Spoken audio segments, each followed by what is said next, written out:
Hello, everybody. I'm not moving from the comments until I know that the audio is working. Please. How's the sound, guys? I'm not moving the chat. I'm not starting greetings. I'm not doing anything.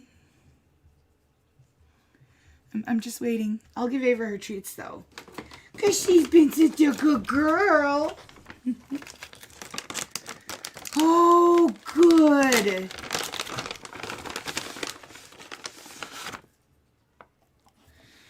She's the star of the show. And Snitch, your tail. Your tail, buddy. Ava and Tiny Kitten Esquire have their co-vet appointment tomorrow morning. Tiny Kitten is currently in the kennel because I had to scoop the litter box and pray for a poop. The vet wants it, not me. Like, I'm not memorializing a shrine of animal do over here.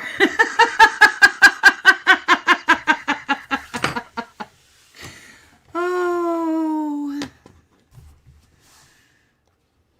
Okay. Hello, Linda Adams. Oh my gosh. I'm so sorry, sweetie. I'm trying to read, like, multiple chats ahead. Hello, Linda Adams, honey. Oh, it's Sir Philip, my sweetie. Oh, I love you. Hello, Lisette Panette. Hello, Jerry Matthew Boyd. Hello, Wire Mother. Oh, hello, C-Rex, honey. I love you. Hello, Mortimer Duke. Every single time I say your name, all that goes through my head is Duke, Duke, Duke, Duke of Earl, Earl, Earl. And then I think of my cat.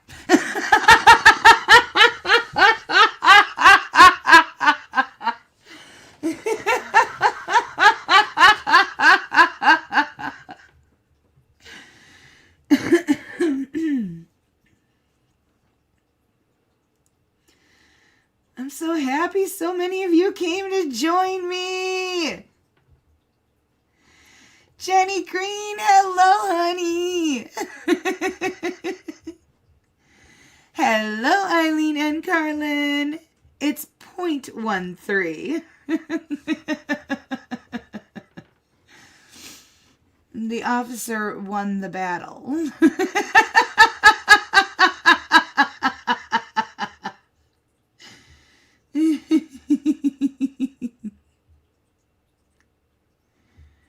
Hello, Buzzy Pug. Oh my gosh. That's matter 26-106. Stop. Sorry, I was exporting. I forgot to put the dong dong round into it. And I was not gonna lie, I ran out of time. I was trying to get 2 done in one day. Came close. But the last, like, 6 minutes, there may be a couple F-bombs that slipped through that didn't get me out over. I'm sorry. I tried. But it was a choice of giving up or being way late. And I know how Jerry gets when I'm late.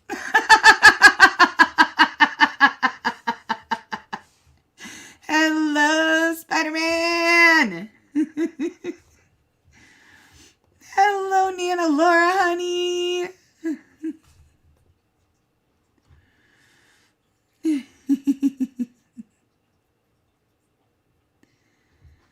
Oh, I know there's tornado watches and warnings all over. It's a weird weather pattern. Yeah, definitely stay safe, Jerry. We tease you, but we do. We really do care about you.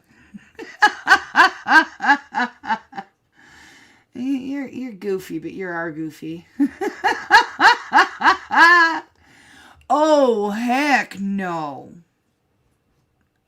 Hey, no way. Nope. I've got the oven. I just don't have the cake mix.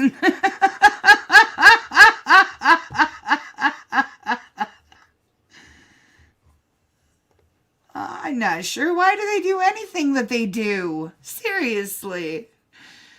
They have made so many modifications and upgrades.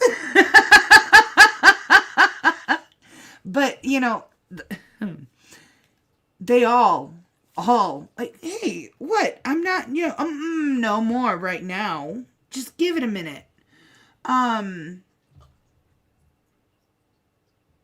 Okay, so my editing software, my streaming software, my platform, like, everything upgraded and updated. Oh, and all my equipment. Microphone, too. Everything upgraded and updated all at the same time.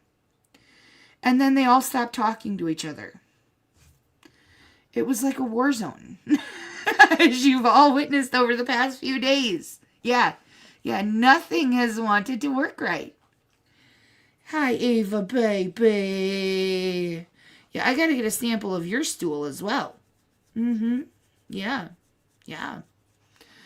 Take the Walmart bags right out with us every time she has to go potty now.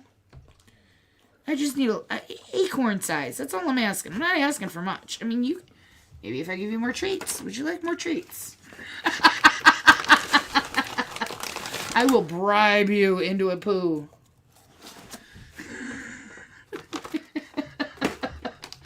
It's just a routine, that appointment. So there's like nothing wrong. But I truly believe in preemptive healthcare rather than waiting until something's bad. Right, Snitch? So.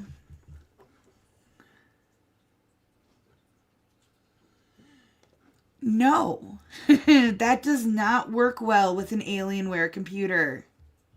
I learned. Alienware has its own driver system. A special driver system. You don't want to update drivers outside of the driver system. It talks to programs differently. Apparently. According to the people who told me I screwed up.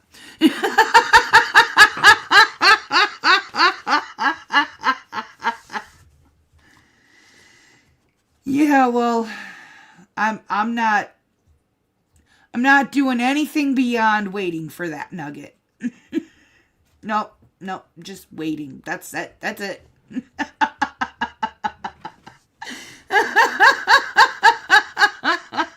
Hi, Billy. How you doing, baby boy? You want to show your handsome face?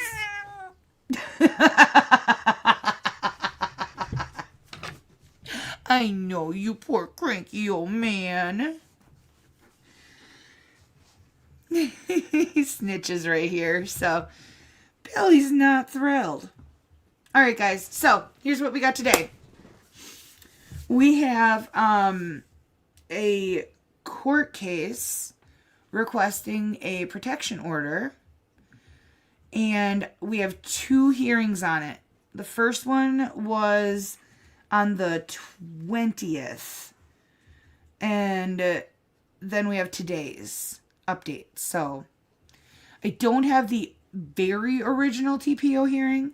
I'm assuming it was like 3 months ago, because they typically run a temporary on a 90-day, until they get the full order of protection. So we're going to start with that. It's in Thurston County. And then from there, we have a body cam.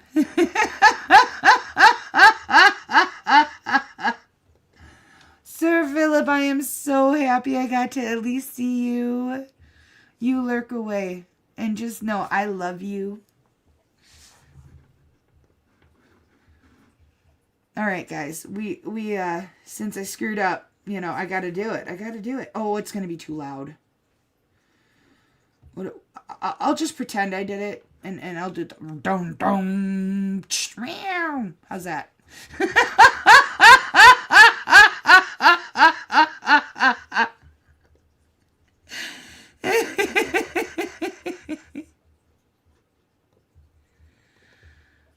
All right, today is the 27th. And that's matter 26-106. I believe we have all parties. We have Kennedy Brennan. All right, come on up, ma'am. And Andrew Klingel. Yeah, that's right. All right. Am I saying your name correctly there? Sounds like yes, Your Honor. I am? Yep. All right. So let me just toggle over to your case. Is it Kennedy, like with an E, not an A? No, it's with an A. No, but do I pronounce it the same? Yeah. Still Kennedy. Okay. Yes. All right. Okay, so folks, so before I swear in the parties to take testimony, I'll give a bit of a overview of my understanding of the record here. All right, so the relationship between the parties here is former dating, never lived together. The petitioner here is alleging that the respondent had sent a picture of him holding a gun, made the petitioner feel unsafe, has threatened harm, said things like, "You don't want to see me get mad." There's been persistent communication after notice to stop and having been blocked. The respondent has submitted some exhibits, a couple dozen screenshots of text messages between the parties between, I think I saw essentially between November and March, November 2025 and March of this year, reflecting tones that oscillate between friendly to hostile, and things of that nature. And I haven't seen anything responsive to that necessarily from Ms. Kennedy, but those are the exhibits I've been able to view. So with that, I'll begin with Ms. Kennedy. No, I'm sorry, Ms. Brennan. Kennedy Brennan, sorry about that. Ms. Brennan, if you could please raise your right hand. Do you swear or affirm the testimony you're about to provide is the truth and the whole truth? Yes. And before you start with your testimony, I think actually I also want to be clear. I understand that there is some contention over the status of a car.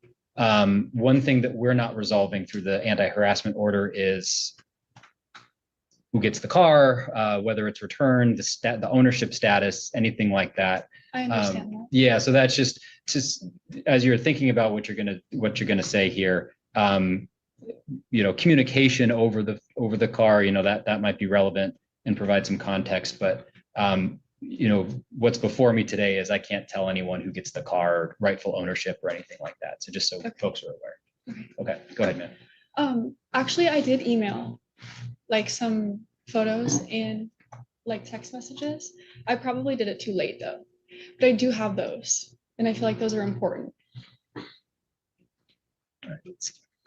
Yeah, no, I did it like very last minute, Okay. which was my bad, but. Oh, okay. Is this like, okay, so it was later last week. The last thing I've got, well, let's see, the last thing I have that I've been able to see are exhibits from Thursday. So do you remember if this was Thursday or Friday of last week? No, I don't. I have it on my phone, but I'm assuming you probably can't look at that. Well, I can look at, so what I can look at is what everyone's been able to see, so that all parties have kind of fair notice of what's being presented. Okay.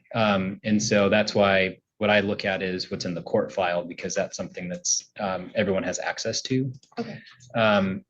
Are we able to check and see if there's stuff getting put in the calendar? All right. And are these texts that go to reflect what you've alleged in your petition? And pictures, yeah. Yeah, okay. All right. Yeah, so that's going to be important, not just for Mr. Klingel to see, but also for the court to see in making a decision. Okay.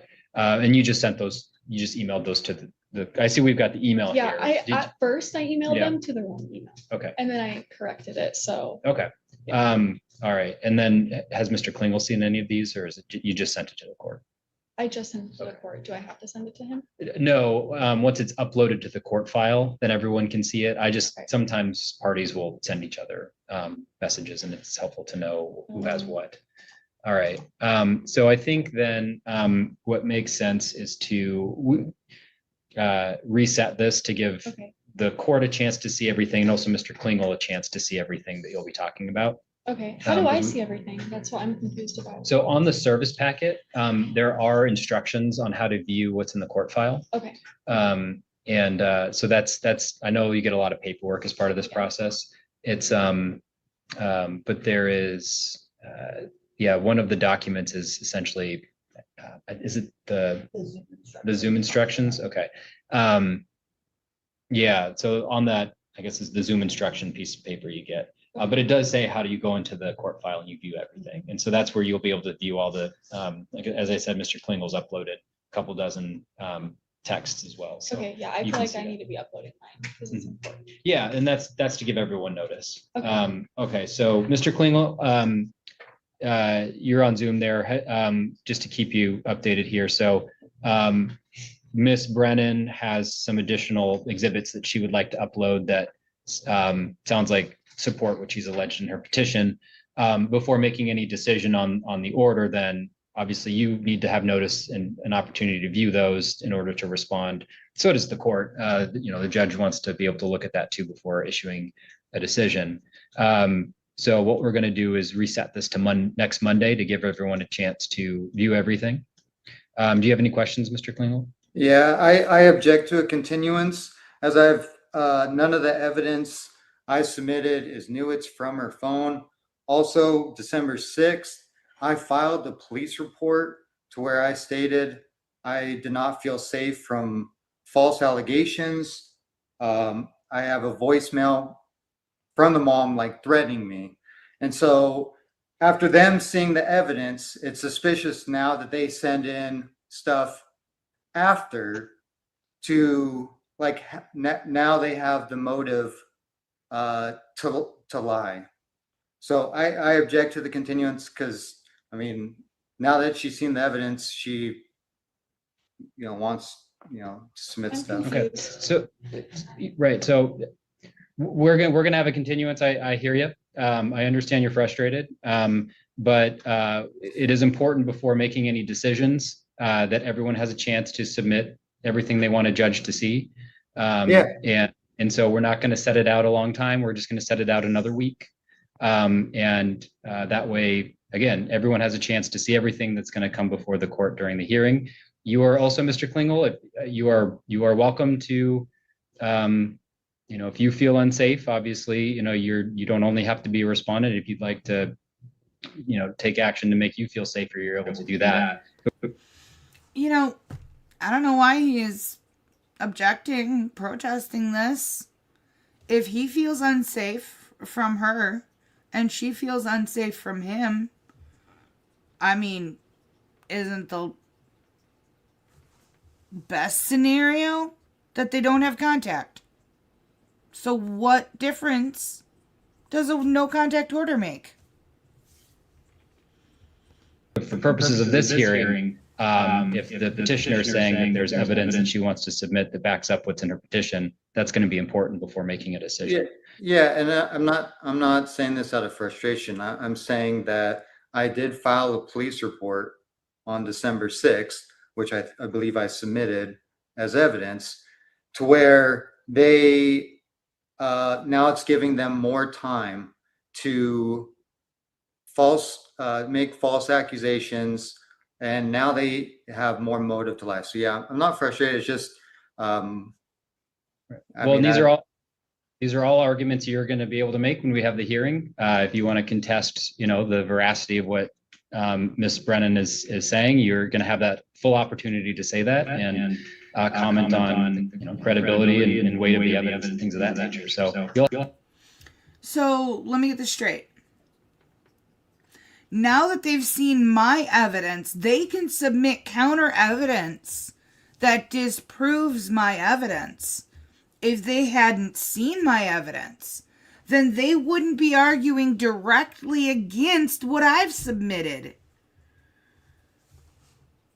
Is that really the argument you're going with, dude?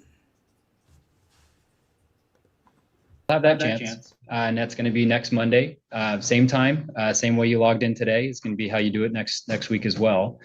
And so we will be back then.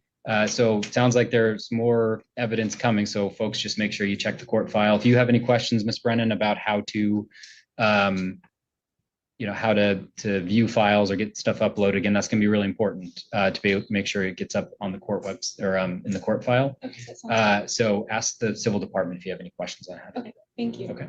All right. We'll be back. There's service has been completed. Nobody has to do anything further on that front. And so we'll just see you all back on Monday. Okay, thank you. All right. Thank you. All right. Thank you, Mr. Klingel. Feel free to go, sir. Thank you. Yeah. So what police report? Is that Yeah. in the file?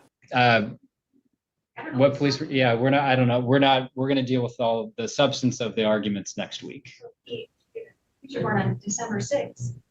She didn't know about that, and he's continuing to send her messages and messages. Okay. Yeah. So we're going to deal with all this at the hearing I next was week. wondering if we could see the police report. Yeah, everything he has submitted is in the court file, and there's instructions on how to view the court file on the paperwork she has. Okay, thank you. All right. Thank you. All right.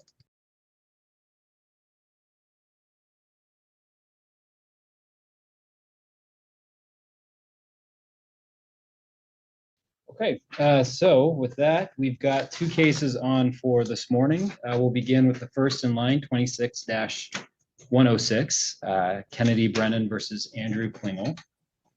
We've got Miss Brennan here in court, Mr. Klingel on Zoom. All right. Good morning to you both. Good morning. And I Good know morning. both parties for this case as well as parties for the other case that's on for today have been to court before recently and also heard my introduction on unlawful harassment hearings. So I understand it might be a bit repetitive. I'm not going to take as much time as I usually do because I know the folks here have heard it. But I do think it's a good idea to always start these hearings by at least having a refresher for folks on what we're doing here this morning. I'll wait for Mr. Klingel to, get back. There we go. All right. So I'm going to go over the legal elements for unlawful harassment, because again, I think it's always beneficial to start these hearings having the legal requirements top of mind before we get into testimony from the parties. So I'd like to start by defining unlawful harassment. There are 6 elements to unlawful harassment. The petitioner in these cases, so the folks here in court, have what's called the burden of proof of proving all 6 elements exist by what's called a preponderance of the evidence, which is a fancy way of saying more likely than not. So it's more likely than not that each of these 6 elements exists. The first element is a knowing and willful course of conduct.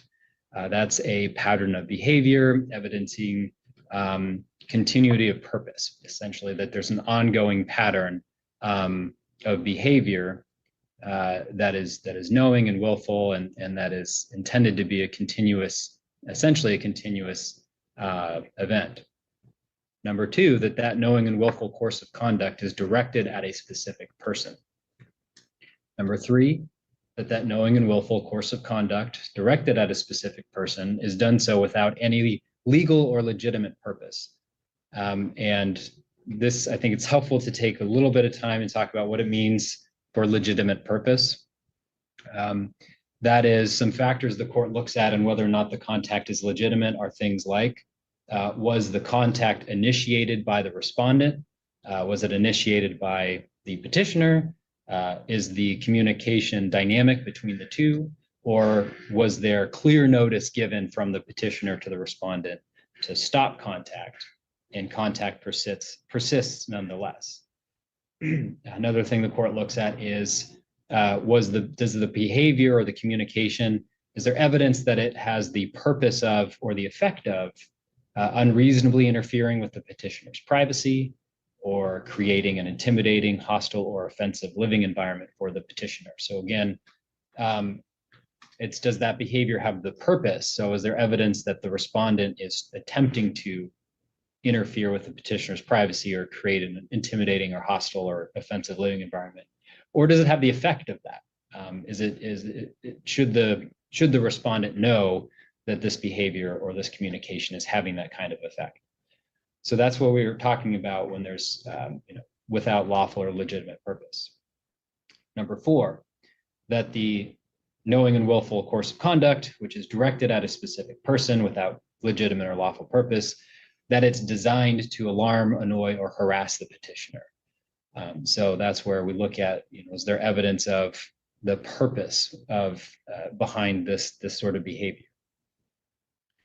Number 5, does that behavior or communication, would it cause a reasonable person to suffer substantial emotional distress?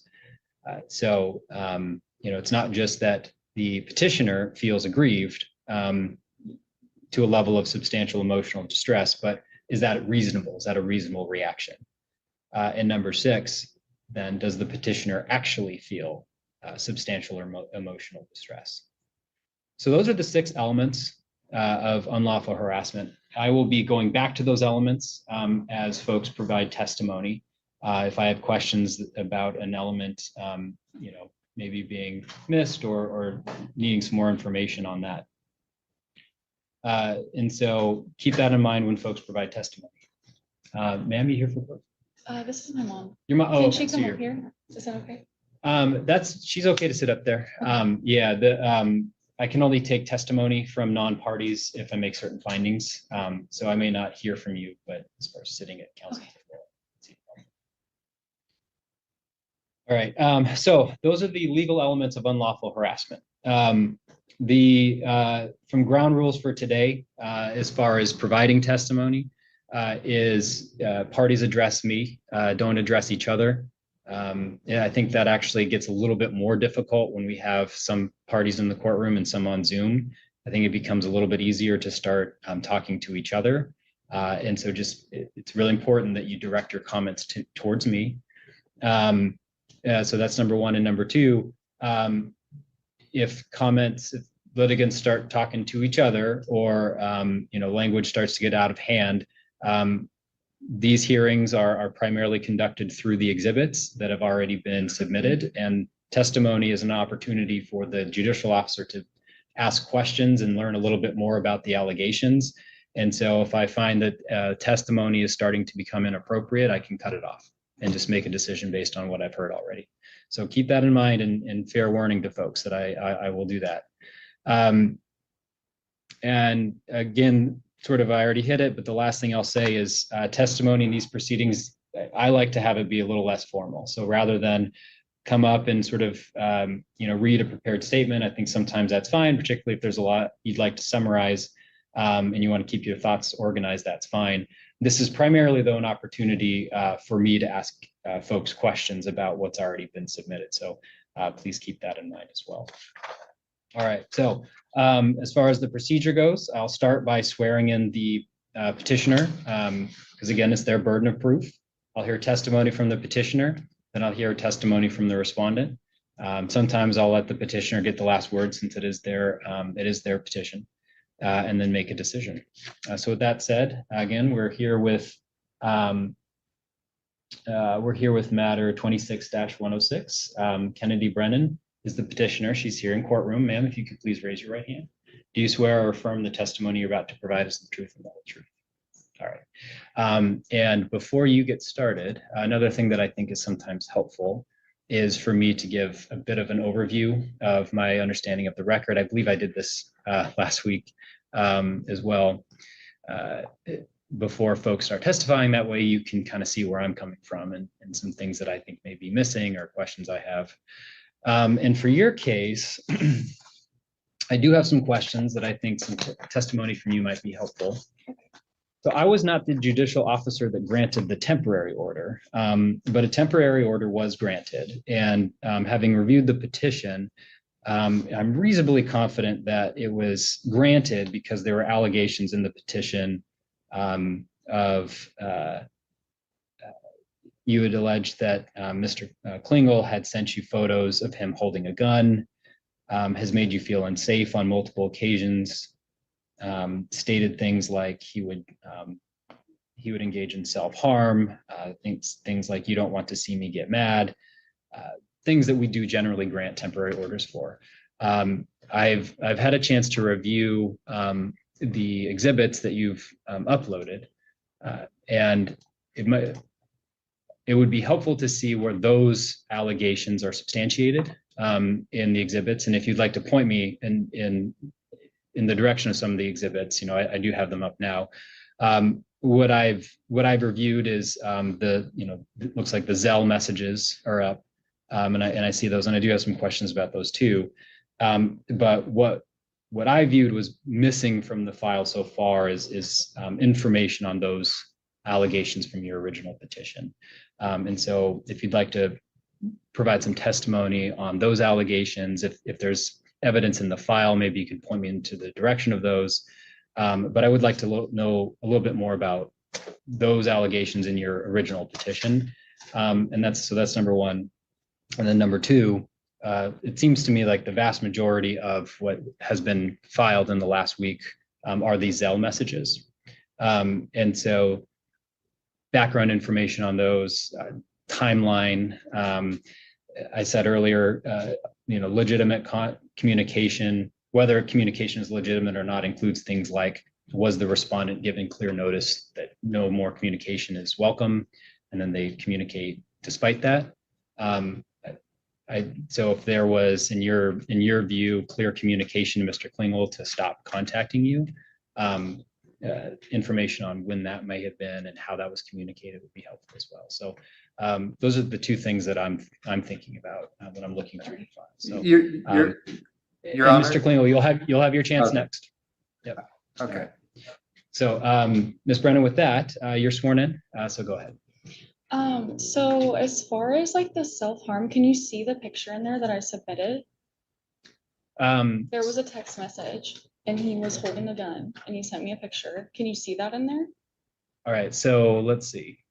Because I've got two batches of exhibits. One has 101 pages, one has 11 pages. Do you know which batch it's in? probably the 101 pages. Sorry, there was a lot. It's okay.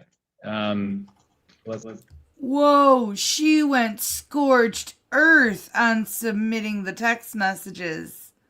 You know that 98 of those pages are screenshots.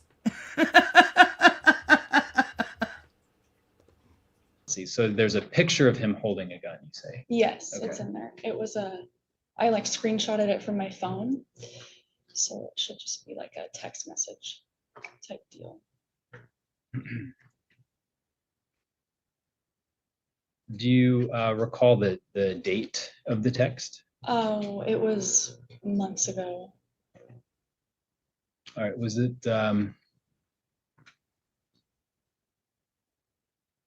all right, I see there's a text that says, I believe it's from Mr. Klingel, I'm probably better dead than sorry we met, goodbye. Yes. Is it that one? Yeah. Okay. And that text you say has the picture of the gun? Yes. I Can you see it? I see a very grainy picture. I have a That's- picture on my phone if you can look at that, if that's okay. Because I had to print all these off because it wasn't letting me like email everything over. So it's not very like clear. All right, well, let's hold off on whether that's something we need to look at. So you're saying the text where the text says I'm probably better dead, sorry we met, goodbye, that text accompanied a picture of him holding a gun? Yes. Okay. And can I add something? Mhm. So there's like I wasn't able to really submit anything over this.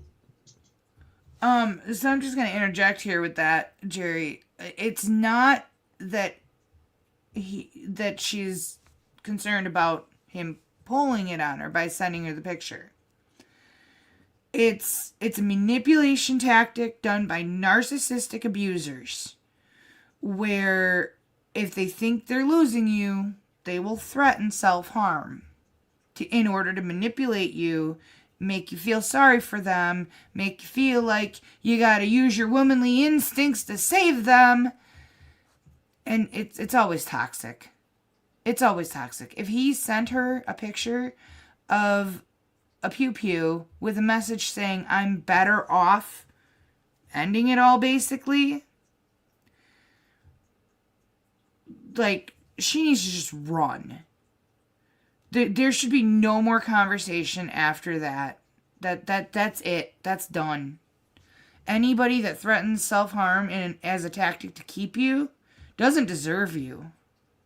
And you are not qualified or equipped to fix them. Like encounter. But I was at his house one night and he threatened to kill himself multiple times. And that was the night that he was telling me that I didn't want to see him get mad, like all this stuff. He made me pack up all my stuff and get in his car. And then I got in the car and then he looked at me and said, I can't drive, I've been drinking. So then he made me get all my stuff out of the car and I said I was going to get an Uber. So then he took my phone and then I went and slept in one of his kids' room. And then he came in there and he wouldn't stop. Like, it was just like, I'm going to kill myself. I'm going to kill myself. Like, please talk to me, like all this stuff. And I just kept asking him, like, please get out, please get out, please get out. And this went on for hours, it felt like. When was this about? This was a few months ago. Like 4 months ago, maybe. And I had texted my mom that night that I was scared. Okay. All right. And one reason why it's tough for me to follow along with the date is the way, cell phone screenshots work is they give you the time, but they usually don't say what date it's on. So that's Sorry. that's I okay. wasn't really thinking. No, that's all right. All right. But you're saying that the some of the threats to self-harm and the statements like, you don't want to see me get mad, those were in person. Yes, So yeah. Okay. Not all of it was over text. All right. And then the original petition, you'd stated that he makes me feel unsafe on multiple occasions. Is that in reference to this, that incident? And then are there any others you'd like to talk about? Just like, I mean, all the messages, like everything. It doesn't stop. It feels like it never ends. Oh, he told me that when he lived in California, he killed somebody. I don't know. All right. And then the Zelle messages, can you tell me a little bit about those? So I had blocked him because I just finally got to my breaking point and I thought to myself, like, I can't keep doing this. Do you remember when you blocked him? Can I look at my phone real quick? Is that okay? Yeah, if you're To just see, trying like, to the date? refresh. Yeah, Okay. So I blocked him 3/26/2026. That was the day I had texted him and I texted him to leave me alone and to go away. And then I blocked him. I did see I don't have it in front of me, but I did take a note that on March 26th, there's a text from you to Mr. Klingel asking him to leave you alone. Yeah. Okay. And then the Zelle messages started happening, which that's always been a thing because I've blocked him multiple times. And then he'll Zelle me and it's, just like 4 or 5 Zelles a day. And it's so Zelle is like sending money. Right. And I had him blocked on email because he would make new emails and he would email me off those. He would email me off his son's email. So I had to block all those emails. And then he would Zelle me. I didn't know how to block him through Zelle because it's like linked through my bank account. So I'm not really too sure how you do that. And he would just he'd send me money with like these notes attached. It would be like, I'll give you $5,000 if you hang out with me. Like just tons of stuff. Like you can see it in there and it wouldn't stop. And that was after I blocked him. It just kept going and going and going. Needing to be paid to hang out with someone.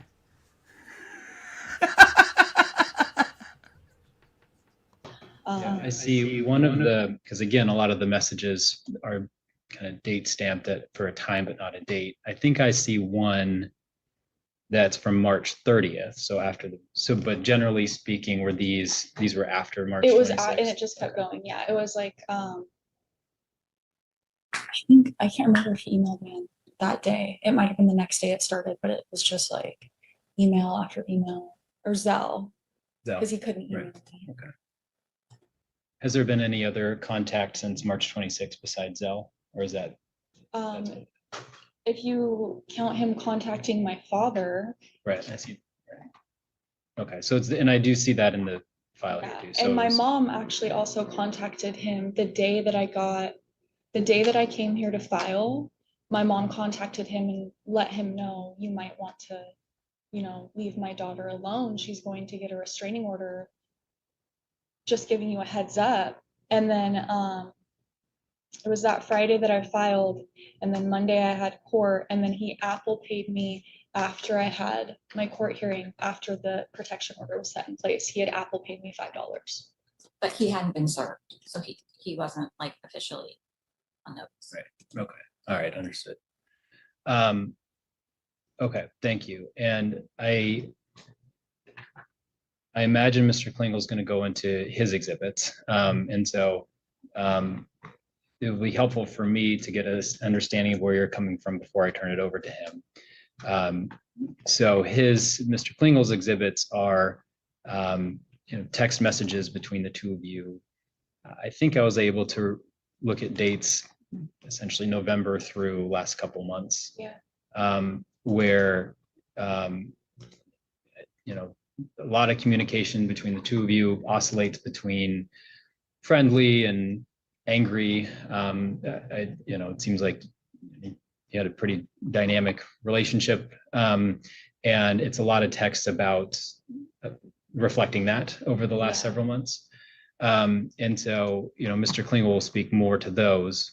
And I think, again, some of the date stamps are tough. I see one March. I'm looking at his exhibits. One recent is March 19th. Can you talk a little bit about your relationship with Mr. Klingle, how this started, and what led to you blocking him?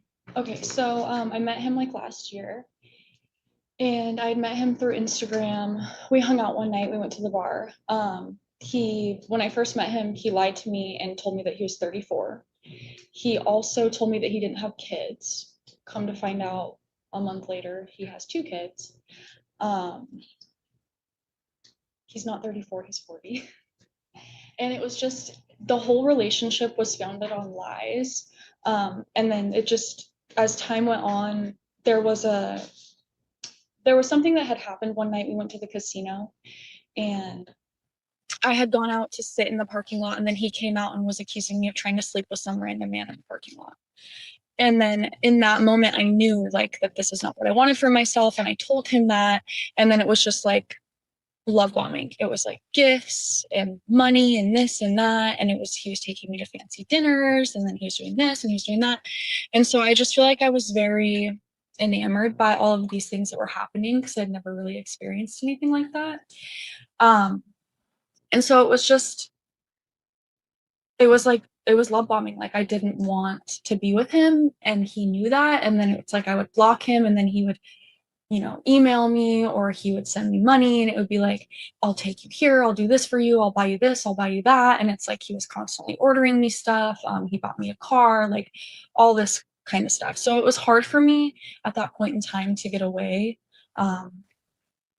He helped me with my bills and stuff, and just stuff like that. And so that's pretty much what it was. I mean, we only dated for a month and a half, and then I realized that he had lied to me about a ton of stuff. I mean, he bought me a dog, and then I had to move out of my apartment. It's just there was a lot of resentment from me there. And then he would do stuff for me. So then I'd be like, oh, okay, it's fine. And then something would happen, and I would be like, no, this is not what I want for myself. So yeah, there was a lot of hostility because I was very unhappy, and because it was very manipulative. And so you brought up the money. I think a good chunk of the exhibits from Mr. Klingle involve money, it sounds like. So yeah. So is it fair to characterize it as, while you were dating, was he sort of sending you money for things that you needed or asked for? He sent me money all the time. Yeah. Okay. All right. And he offered most of the time. And then what, can you speak a little bit about leading up to March 26th and what caused the I mean, you've already sort of outlined, love bombing. You've mentioned, a few incidences as well that, you say made you feel scared. Is there anything specifically around March 26th that resulted in the blocking? It was just, I mean, he was like accusing me of like sleeping with some guy, like, and we weren't even dating. And I was just over it. That's not what I wanted for myself. I didn't feel safe. I mean, there was tons of stuff that had happened throughout the relationship, whatever you want to call it. And I didn't want that for myself. I mean, I was at the bar one night and he picked me up and then he like ran inside because I was hanging out with my two friends and he wanted to see who was in there. And he like went in there and was talking to them and they were just kind of like, what are you doing? It was just, there was like so much stuff that had happened. It's really hard, like, for me to even reflect on all of it. All right. Thank you, Ms. Brennan. I'm going to turn it over to Mr. Klingel, and I'll swear him in. And so, Mr. Klingel, you'll have this your opportunity to respond. I do want to, try and focus the response to, we're not here to sort of, litigate necessarily the nature of your relationship together, and whether there was lies and deceit or anything like that. You'll have your chance to sort of characterize it to the extent it's relevant to today's hearing. And you asked Ms. Brennan about your relationship, and you'll have a chance to respond there. But really, for purposes of today's hearing, what I'm concerned with and what I'd like specific information around from you is kind of similar to what I asked her about, which is, number one, there's allegations of you threatening self-harm, sending pictures holding a gun, that there is, so information about that specifically, I'd like to know more about from your perspective. Number two, with these Zelle messages, what was going on there as far as contact to Ms. Brennan, after that March 26th kind of notice to stop. And then, I think it is fair if you want to talk about your relationship. I know your exhibits are, again, I think it's primarily text messages between the two of you during your relationship. It's hard for me to get a sense of the timeline. But if you'd like to provide a little context about, why these are the messages you felt were necessary for today's hearing as well, you can talk about those. But the things I'm really concerned about are the threats for self-harm, holding the gun, and comments like "don't want to see me get mad," and then the communication over Zelle more recently, I think is top of mind for me. So with that in mind, sir, if you could please raise your right hand. Do you swear or affirm the testimony you're about to provide is the truth and the whole truth? Yes. Okay, go ahead. Well, Your Honor, I didn't see the evidence. You said something about 101 pages. That I didn't see that online. So that's what I was trying to clarify, so I could skim over real quick to see what was talked about. Well, it's in the court file, so it's accessible the same way your exhibits are accessible. Looks like they were uploaded, at least uploaded on our end last Wednesday. Okay, because when I'm on the website, the only thing I see from her is exhibits where there's 11 screenshots. Okay. I'll take a look on it. Okay. So yeah, I mean, if she opens, I'm gonna look at what's in the batch of 11 too. We've got, and we're checking to see what we can see through the website. okay. It is. It goes all the way to the very end, page 10, and clicks on exhibits. Okay. Yeah, all right. So we just accessed the court file from the website the way you would have done it, and it looks like they all are all there. PET exhibits. there's, yeah, the 11, I'm looking at it now. There's one with the 11 and one with the 101. Okay, well, you know what page it's on, or? It's right underneath. There's there's a list of folders. You go into PET exhibits, and then there's 2 line items, and they're each the different batches of exhibits. One has 11 pages and one has 101 pages. Okay, so it's all in the same one then. Mhm. Yeah, that's right. And so what it is primarily is, again, the dates I can't suss out exactly, but according to Miss Brennan, and I can see at least one from March 30th, is these are Zelle payments from you to her. I guess I can see, actually, yeah. They're throughout, looks like Zelle payments throughout March, some before and some after March 26th. Okay.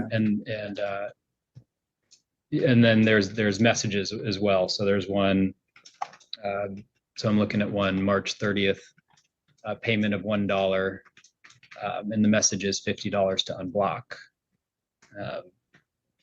And so there's things of that nature. Another one, Yeah, unblock, send you 100. Yeah.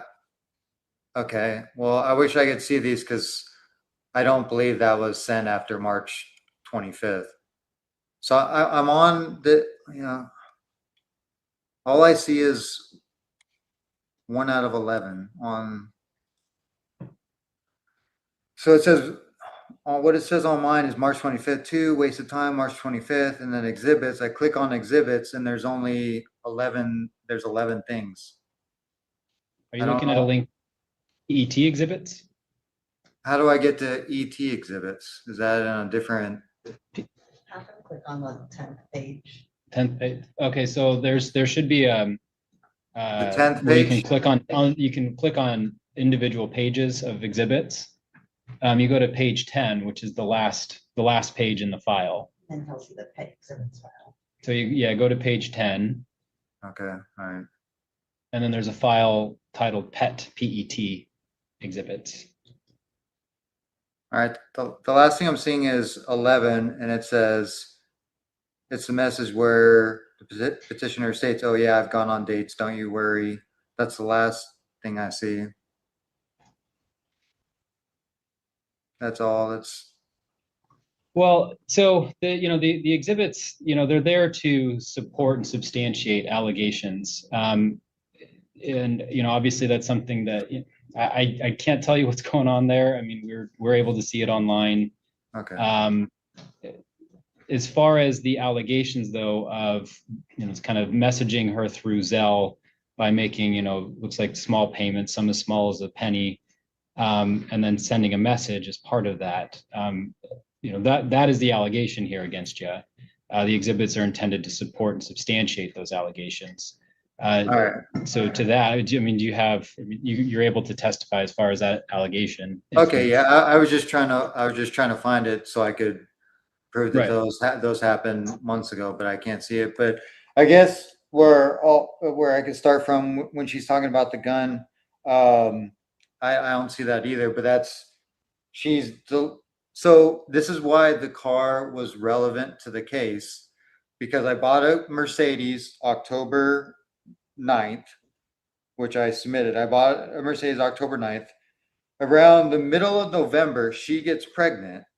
And so on the 21st of November, the petitioner states, if you basically lists out a bunch of demands and says, if you meet all these demands, which included putting her on the title of my car, she will cancel the appointment.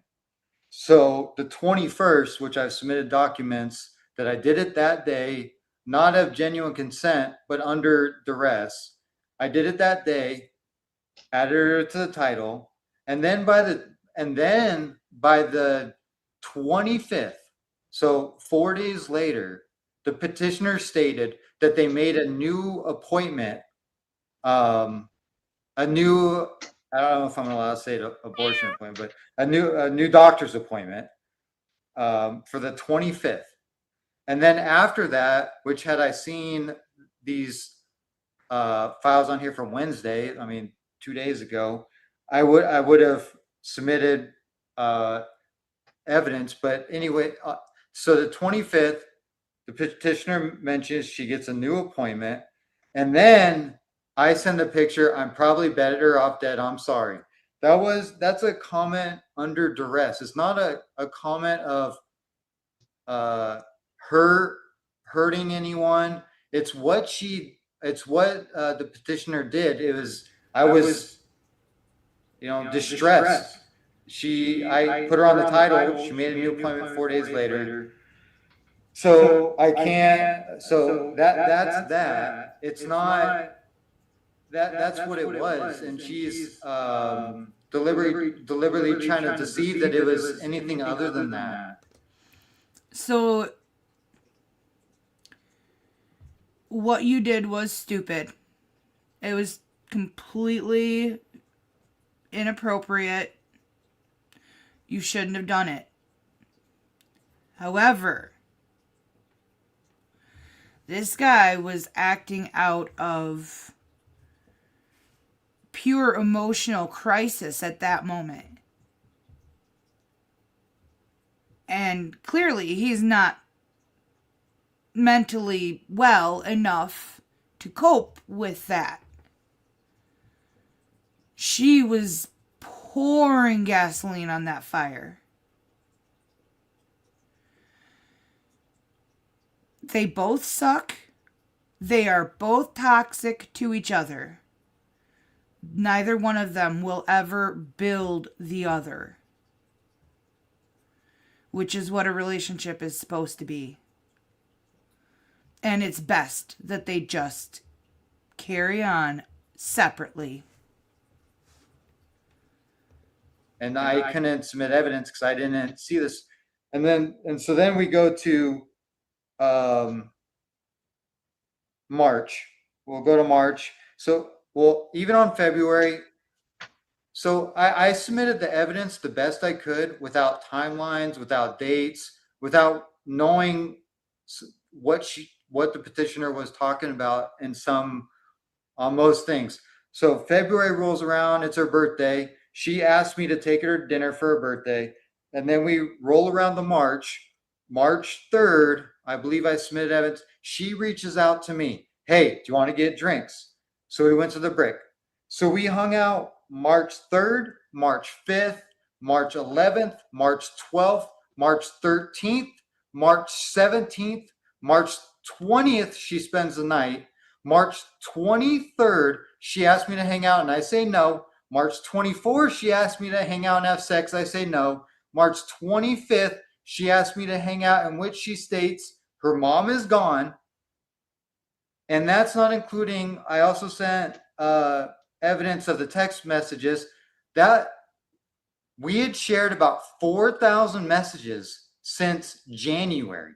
So it's unreasonable for me to have known that my messages caused distress. We hung out on seven different occasions in March. And then she asked me to hang out on I think the total was about 14 times in March. She reached out to me to hang out.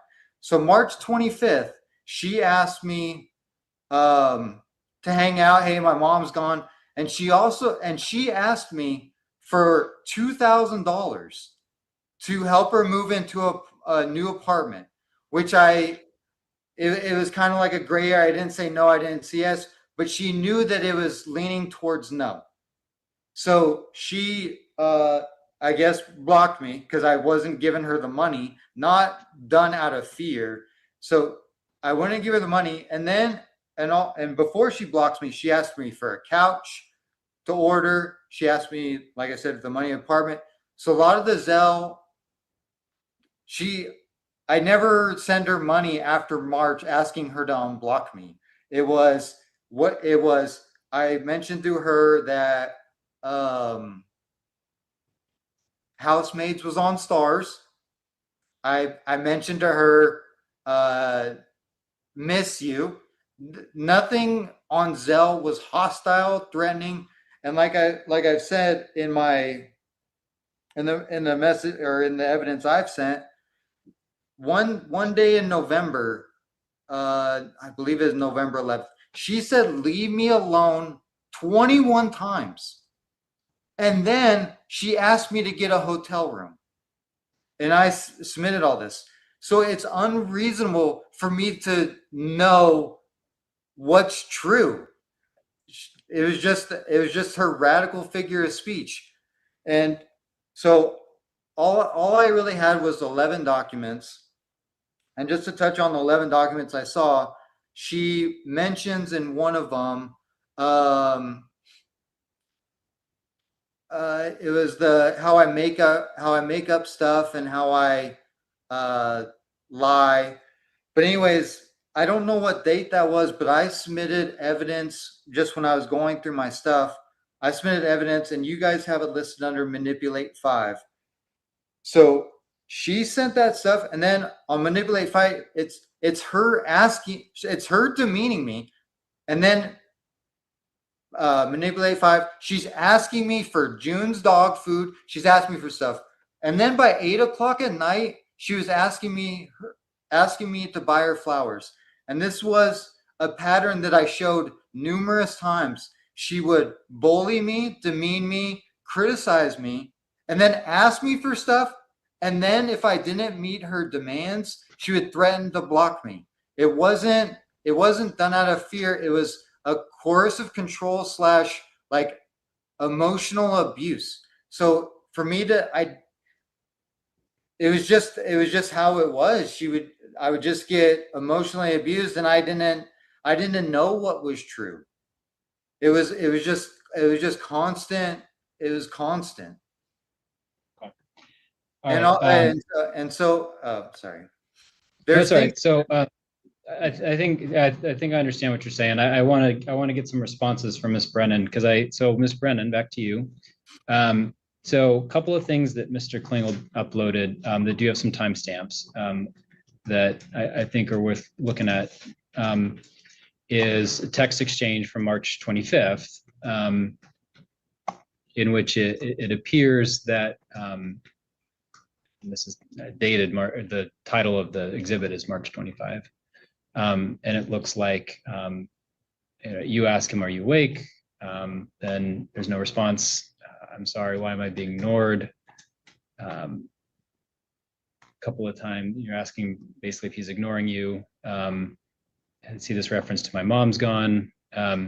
So, and then it sounds like March 26th, then, there's the block. And so I'm just curious if you have, and it looks like the last one I see on March 25th might be from 8 o'clock in the evening. Picture of you, and I think maybe June is the dog. Do you have, so on that front, as far as the asking that he not contact you again on March 26th, sounds like what Ms. Klingel here is saying is, up until then, there was essentially, sounds like, request from you to talk to him and didn't want to be ignored by him. Do you have any response to that? Well, I think that it was just very manipulative. Like, that's where the money comes in. Like, that's why I asked him for stuff, because that's what it was. He would send me money. He would offer to buy me things. I would block him. And then he would send me money. He'd be like, "I'll buy you this. I'll buy you that. I'll do this for you. I'll do that for you." I mean, there was a point in February where I had not spoken to him. Like, there was a big point in February where he had been blocked, and he just kept zelling me and zelling me and zelling me and zelling me. And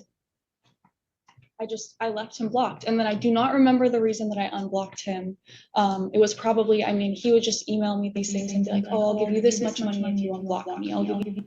Oh, you don't remember why you unblocked him? Were you broke? Just curious. This much money if you unblock me.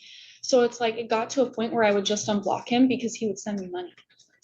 And I was like, okay, so that's essentially what it was, is it was a very manipulative, toxic situation. He showed up to my house one night. He had ordered me like some clothes that I had wanted, and he'd had these for a few months, but he had been blocked. So I never got them. And that's where you can see in the emails, he emails from his son's account, hello, I'm in Olympia today, was gonna drop your dairy boy off, but you're not responding, something like that. He's emailing me from his son's email because he's blocked. And he eventually came over and he dropped it off. This was probably, I don't know, this was like maybe a month ago. And he shows up and I'm like, okay, like you can drop it off and I don't really want you to be here. And then he proceeds to tell me that he has a brain tumor. That's what he texted me, that he has a brain tumor, and he just wants to be around somebody and all this stuff. Like that's stuff that he would do to me. It was very, very manipulative. And then, so I heard Mr. Klingel talk about back in November, there was, sounds like that may have been around when the two of you earlier in the relationship. And there was conversation about, I think an abortion, and then a list of, essentially, he alleged there a list of demands, and then you wouldn't get one. And I think, do you want to talk, do you have a response to what he was saying there? Well, I think that, so actually initially, if I wish I would have submitted it, but he offered to put, like he offered that. He said, if you don't get an abortion, I'll put the car in your name. That was his idea, not mine. And there's text messages where I tell him, no, that's like not a bargaining token. And then I was like, okay, like maybe I can do that. And then that's what we agreed to. And I think it was Thanksgiving. I was at my mom's house. He went nuts on me, went crazy, was accusing me of all this stuff, texting me, blowing my phone up. I was with my friend Addison, and he just went crazy. And then I think it was a day or two after that or something, I scheduled my appointment because I was like, I'm not doing this. And he had already put the car in my name. And to be honest, I don't really think that the car has much to do with me wanting a restraining order. I mean, there's like, yes, there's a lot of back and forth, but I mean, there's also a pattern. Do the two of you have, at this point, do the two of you have any reason to communicate, or do you share any property? I understand there's this argument over the car, but. No, I want no communication with him. That's. Your Honor, we're both on that. Oh. Okay, I'll come back to you, Mr. Klinger. Okay. You'll have a chance to testify again, because I do have some follow-up questions. So we are both on the car title. So I guess I mean that, but that's probably something that would have to take me to court for.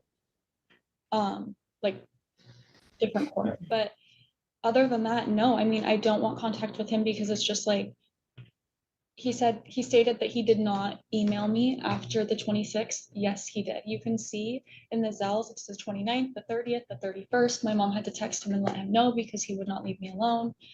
I did not want to unblock him and have to text him and tell him to leave me alone because I had already told him, leave me alone.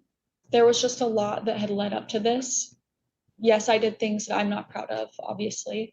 But it was very manipulative. Like, I'm young and naive at times, and I just was being showered with these gifts and these words and stuff that was untrue. And then finally I got to my breaking point, and this is, I don't want contact with him. You manipulated him as much, if not more. It sounds like a lot of what he was doing was trying to please you in the only way that you seemed to accept. It seems like, of the 5 love languages, gifts seem to be yours. And both of you are toxic AF. But something tells me that she is just slightly more manipulative than he ever could be. Was my whole point. I have had enough, essentially. And so outside of the car situation, there's no reason for the two of you to interact or No, communicate. not at all. All right, so Mr. Klingel, back to you. So it sounds like both of you are on the title for this Mercedes. In your view, at this point, is there any reason for the two of you to communicate or have anything, friends or property in common, anything like that? Apart from, Your Honor, no, but if I could add some things. yeah, and I think so. At this point, I think both sides have had an opportunity to Okay. kind of summarize their exhibits and make their points, because there has been a lot of back and forth and kind of given the volume of exhibits and things like that. I think it makes sense to give each side a couple of minutes to kind of offer some concluding remarks. So, Mr. Klingel, we're with you, so we'll stay with you. And so, if there's, I'm not going to put a time limit on it necessarily. The problem is he screwed up too. Like, he never should have said some of the things that he said. He should have just grown a pair and walked away. And given his pair to somebody else. But, oh man. He did some stupid things. And unfortunately, she's the one filing against him. He could turn around and file against her, but what good would it do? He just needs to end it. The relationship. The relationship, guys. Reason for the two of you to interact or No, communicate. not at all. All right. So, Mr. Klingel, back to you. So it sounds like both of you are on the title for this Mercedes. In your view, at this point, is there any reason for the two of you to communicate or have anything, friends or property in common, anything like that? Apart from, Your Honor, no, but if I could add some things.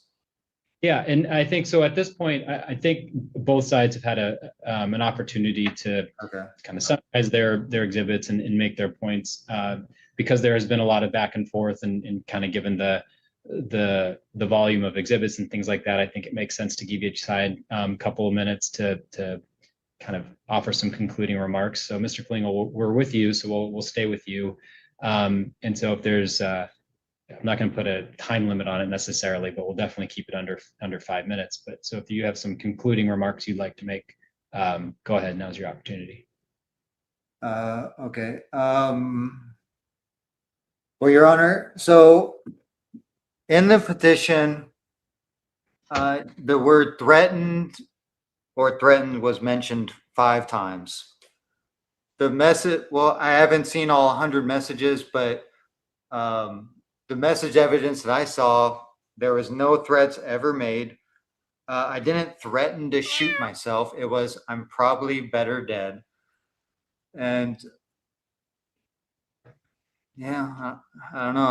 I had some prepared, but then there was so much testimony that she added that wasn't on the petition, and stuff that was on the petition wasn't talked about. But I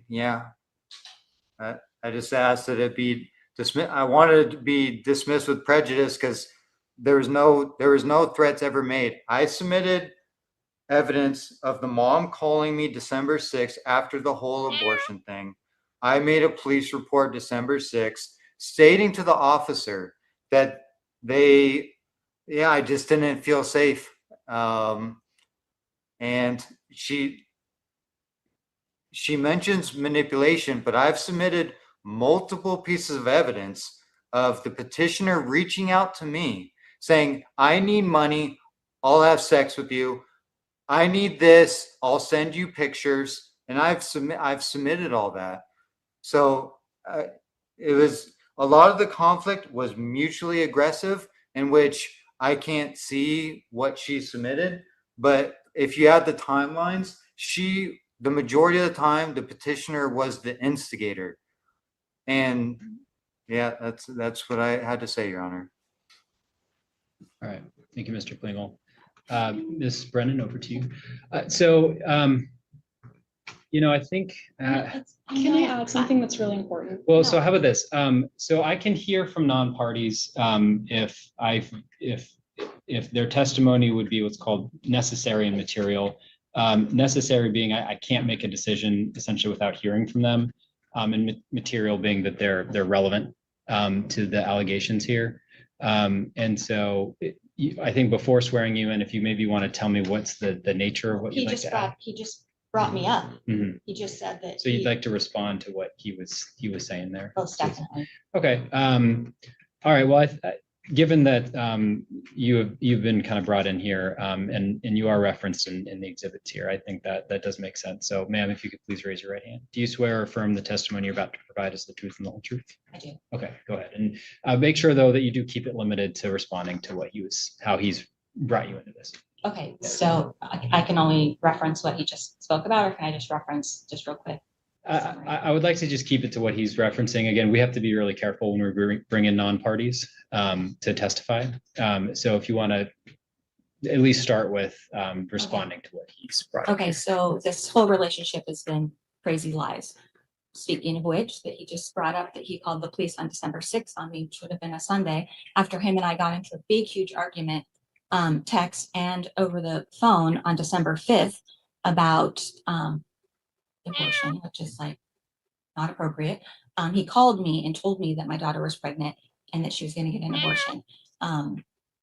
And then he was blowing her up the weekend that she did it. So that Saturday, called her 10 or 15 times, texting her. I asked him to please leave her alone. Please, I'm begging you, stop. And I had done this several times in the course of this relationship, asked them, they needed to go their separate ways. This was toxic, it wasn't healthy. So back to what he was referencing,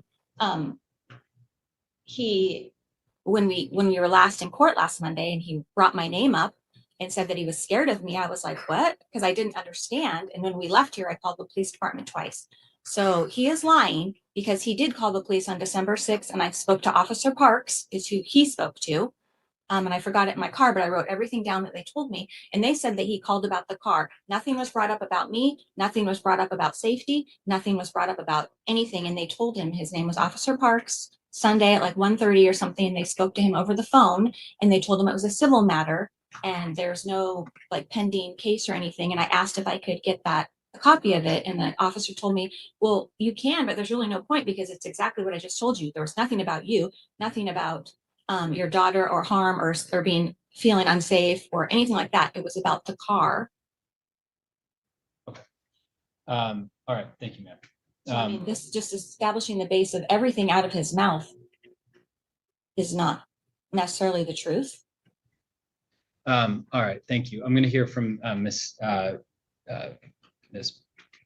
Brennan next, Kennedy Brennan. Okay. Sorry. No, it's okay. So I think, yeah, if you'd like to provide some last could I just comments. add that, because I feel like this is important. I was talking to my dad on Wednesday of last week, and I don't know if you can see it in there, but Andrew had reached out to my father after he had been served. So he had been served, I think it was December, or it was, I don't know what day it was. Was it April 7th? April 7th or April 8th. He had been served, and then he had reached out to my dad 30 minutes after he was served and sent my dad pictures of me. He sent my dad text messages between us. It was stating, your daughter's going to pull some or pin some bullshit like this on me. She had an abortion. She did this. She did that. All this stuff in retaliation to being served. And I just think that that's important because I feel like that is harassment at that point. I mean, he's reaching out to my family. Why does my dad need to know that? My dad doesn't need to know that. What happened was between him and I, not between him and my dad. I'm 27 years old. I'm not. And I just feel like that was inappropriate. I mean, right after he was served. Well, he knew it would upset her father because he's super religious. And it did. After he'd already reached out to me about it, after he'd already sent me pictures, the day that I said that Kennedy was going to the courthouse with her father, he then said, okay. And then he said to me, oh, you want to bring the authorities into this? Probably not a good idea. And then he sent me a picture of Kennedy sleeping, holding her phone. He's like, this is your daughter, doing drugs, doing this. I mean, it's just, and I'm like, okay. And I don't respond because I don't want to engage. threatening to tell her brother because her brother's super religious what she did. She comes from a super religious household. Her brother, her father, and her mother are all super religious. You think getting into a super toxic relationship like this was maybe some form of rebellion on her part? Or was it her trying to fix him and breaking him more? I don't know. I don't know, but in the context of character, I really do think she might be a little bit evil. I mean, I don't condone what she did, but also in the same breath, all that has gone through over the last year, she's probably told him 50 times over the phone, leave me alone, I don't want to talk to you, I don't want to talk to you. He's busted into my house, into my bedroom when I was like in my pajamas. Okay, all right. So we're gonna try to stay focused. It's okay. But I do have a follow-up question. The page that has the text from Mr. Klingel to, I think, your father. Yeah. It also shows there was 6 photos. Those are Those the were the photos you're text referencing? messages, yeah. Okay. All right. All right. So since I'm going to be careful to not keep going back and forth. So I think the last word before I make a decision here, Mr. Klingel, I'll let you kind of respond because I know now we've got testimony from Miss Brennan and her mother here. And so I'll give you a last chance here. I want to keep it though to the allegations here about reaching out to Miss Brennan's parents and family. There is in the 101 batch, but a April 7th text apparently from you to her father with some pictures. And so I'll give you a chance to respond to that, and then I'll make my decision. Okay. Yeah. And Your Honor, they keep mixing words on and saying things that I'm saying that I didn't say. But I submitted evidence of the petitioner saying, at least I wasn't sexually or accused of sexually assaulting my own daughter. Where another time where she's the instigator, she says, I'm the dumbest mother effer. I mean, I submitted this. I'm the dumbest mother effer. She says all this, and then she goes on, and then the petitioner goes on to say, all my family knows what you have done. So I don't have it in front of me, but I've submitted, all my family knows what you have done. And so I didn't think it was threatening or illegal to defend your reputation when someone themselves said they told your family everything that you've done. So I didn't think it was illegal to defend your reputation. Also, she stated in the messages, go ahead and text them. He'd probably kick your ass. And also, I didn't think it was illegal or threatening to send messages that are mine, that I'm involved in. They've already been published. So yeah, I don't know. I live in Lewis County. I used to see these people at the gym. The petitioner stated I could send them. And also, like I said, it was defending my reputation.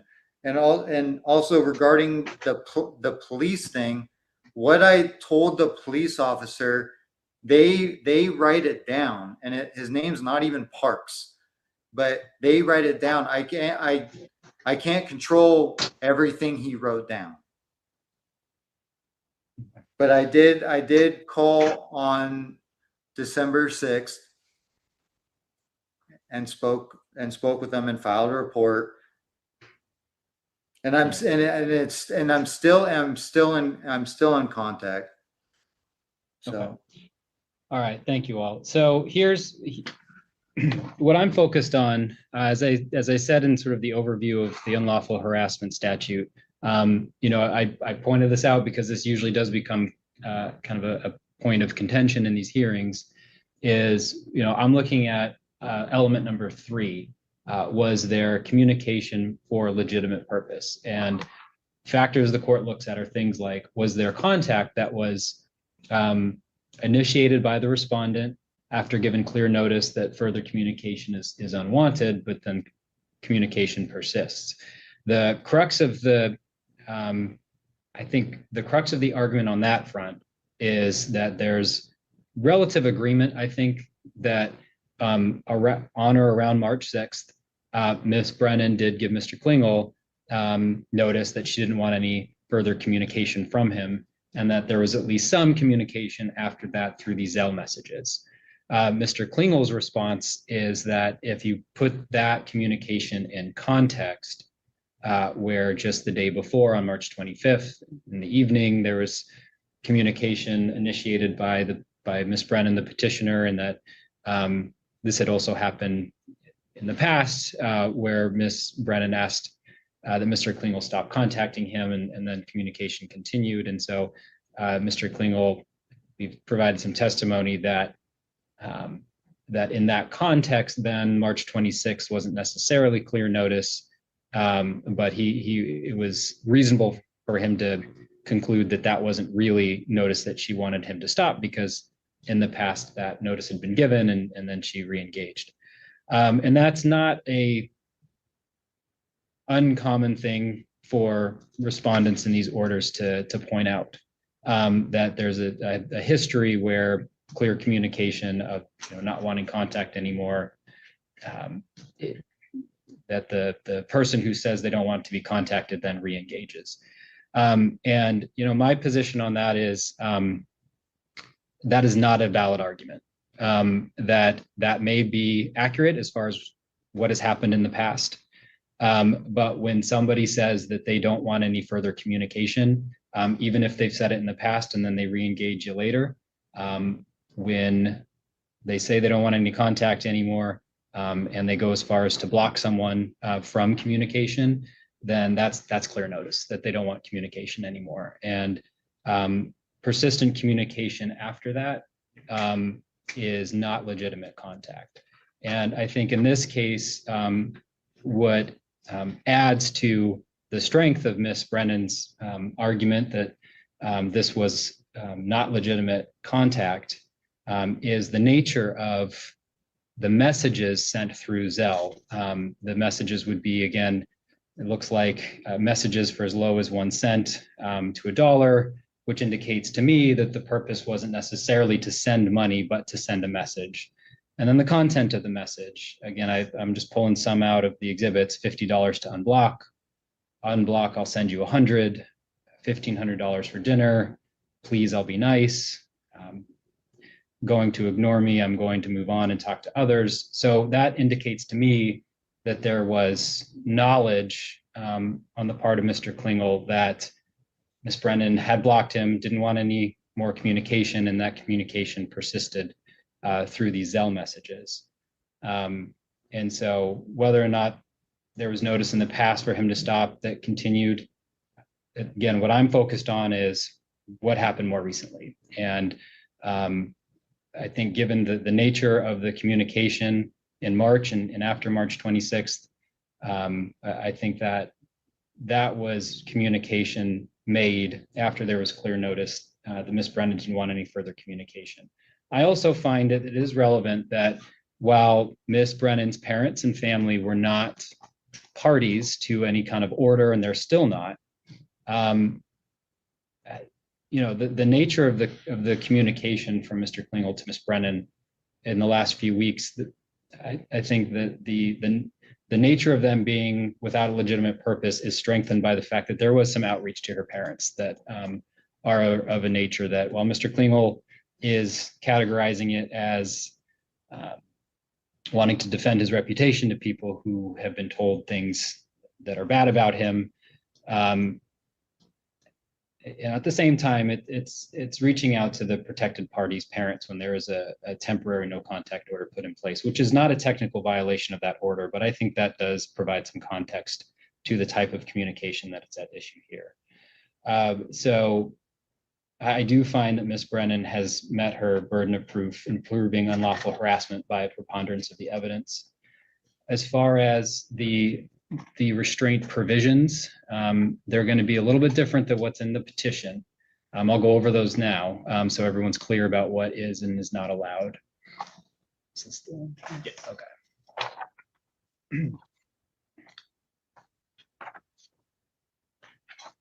So given the nature of the communication that I'm finding to be unlawful harassment, I'm going to include a no contact restraint provision, and that's no contact, including non-physical contact directly, indirectly, through third parties, regardless of whether those third parties know about the order.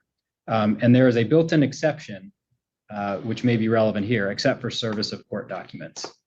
So if there is any kind of litigation around title to this car, that's automatically built in as an exception here. But to the extent there's anything else, there's going to be that no contact provision. It sounds like the parties do not live near each other. And so I do think that because the nature of the relationship, and it sounds like there's been past visits to each other's homes, there's also going to be an exclude or stay away from provision. The default's to 1,000 feet, which doesn't sound like it's going to be a problem in this case, but it's 1,000 feet away from Miss Brennan, as well as her person, her home, and her work.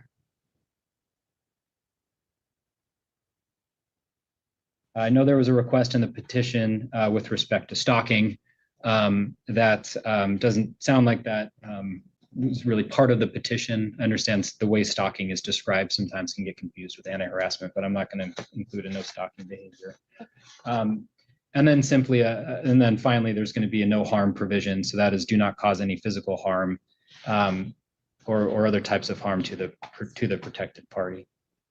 So those are going to be the restraint provisions. Given that the parties no longer have a relationship, don't have any other need to contact each other. I understand their names are both on the title here, but those restraint provisions of do not do any harm, have no contact except for legal proceedings, and exclude or stay away from with 1,000 feet buffer, I think hopefully should protect Ms. Brennan here, as well as doesn't sound like it will interfere with Mr. Klingel's life too much as well. I kind of, so putting on my therapist glasses, I don't even know where they are at the moment, but I kind of partially think the reason why she got the PPO as opposed to just walking away and moving on with her life and stopping accepting money from him is because deep down she knew that the only way she could stop herself was if there was a court order in place. Because as long as this guy's still offering money, she's still gonna take it. Let's be real. So I'll be signing that order today. Mr. Klingel, do you have any questions? No, I don't, Your Honor. Thank you, sir. Ms. Brennan, do you have any questions? No. Okay. And Ms. Brennan's mother, I didn't actually catch your name. Stacy. Stacy, do you have any questions, ma'am? No. Okay. So, no. So the order will be in place for a year. Ms. Brennan, if you would like to renew the order, you're allowed to file a motion to renew anytime 90 days up to the expiration date, which will be a year from today. And then Mr.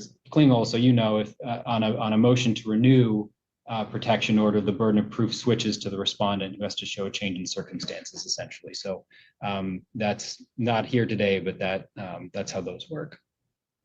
All right. There's no more service requirements. Folks, we're all here today. You can get a copy of the order off the Thurston County District Court website.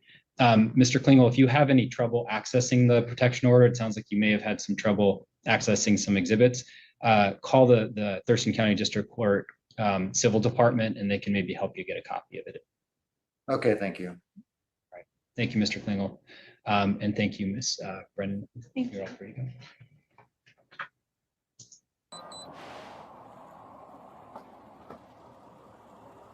Hello. What's up, buddy? What's going on, dude? For me? I know you. I'm Officer Travis the PD. I pulled you over because one, you didn't move over, and two, you're talking on the cell phone. You know, you had to move over everywhere. And I know. I just doing stuff. No problem. mom's in the hospital, so I was talking to my dad about whether I should come to the hospital or go home first. And Okay, can you get your driver's license? How much have you drank today, bro? earlier, not none today. Okay. 374, head this way too.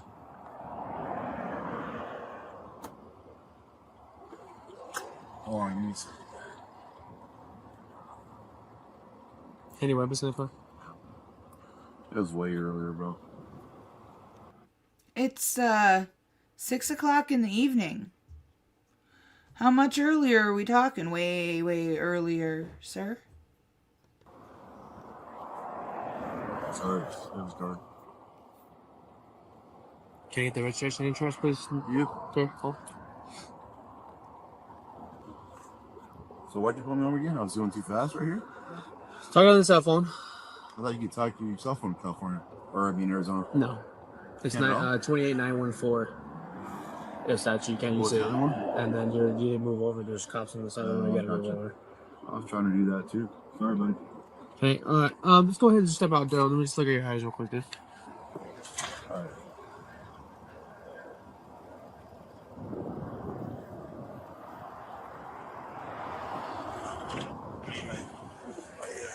You got no shoes on, dude? No, it's well, they're here somewhere. No, I don't know. They're in the back.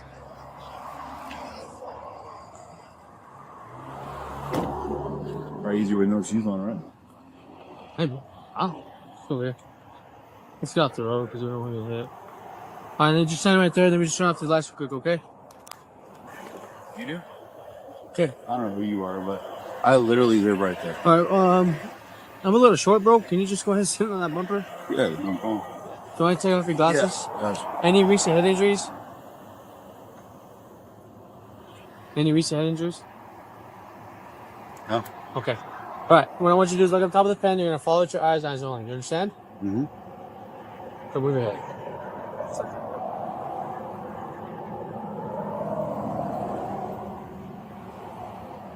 Okay, you push your glasses back on. Just hang out for a second, okay? Huh? He's in his car. He's in a fight. Call him after? 574, we'll call you in a sec. Alright, Daryl. You're going to be placed on arrest for DUI. You doing this to me, Chavez? Yeah, place before pretending on your butt.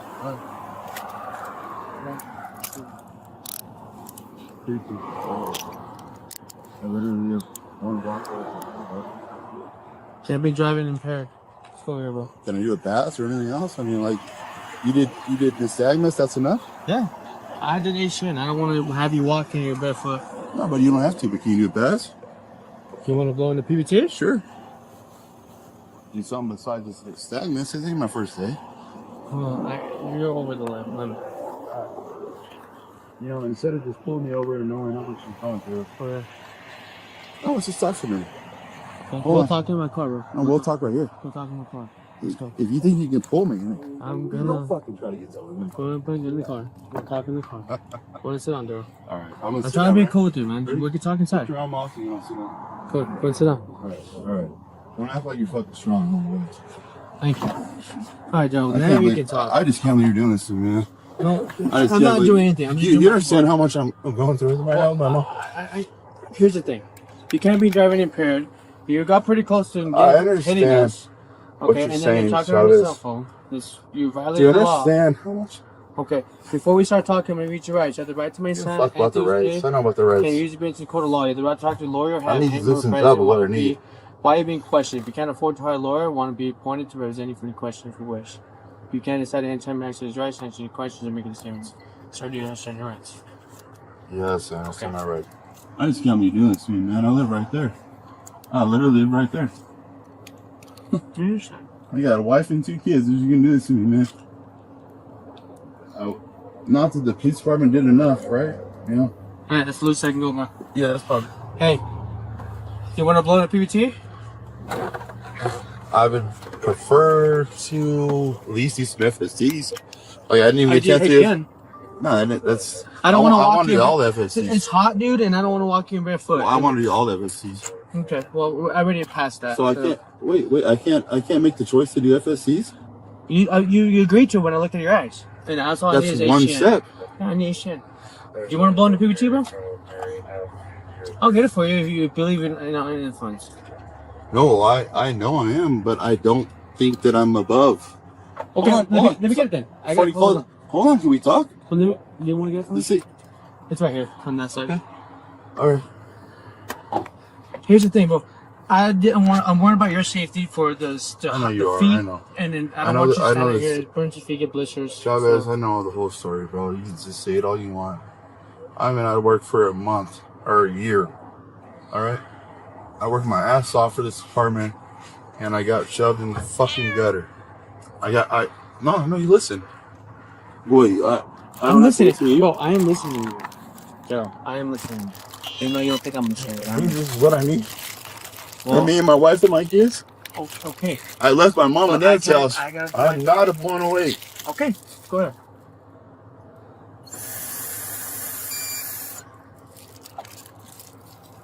At least tell me what I'm at. Yeah, I'll show you. All right. I just don't get it, man. Try to get me here and do a good job, and I get fucked with. You know me. I'm a good cop, man. All right.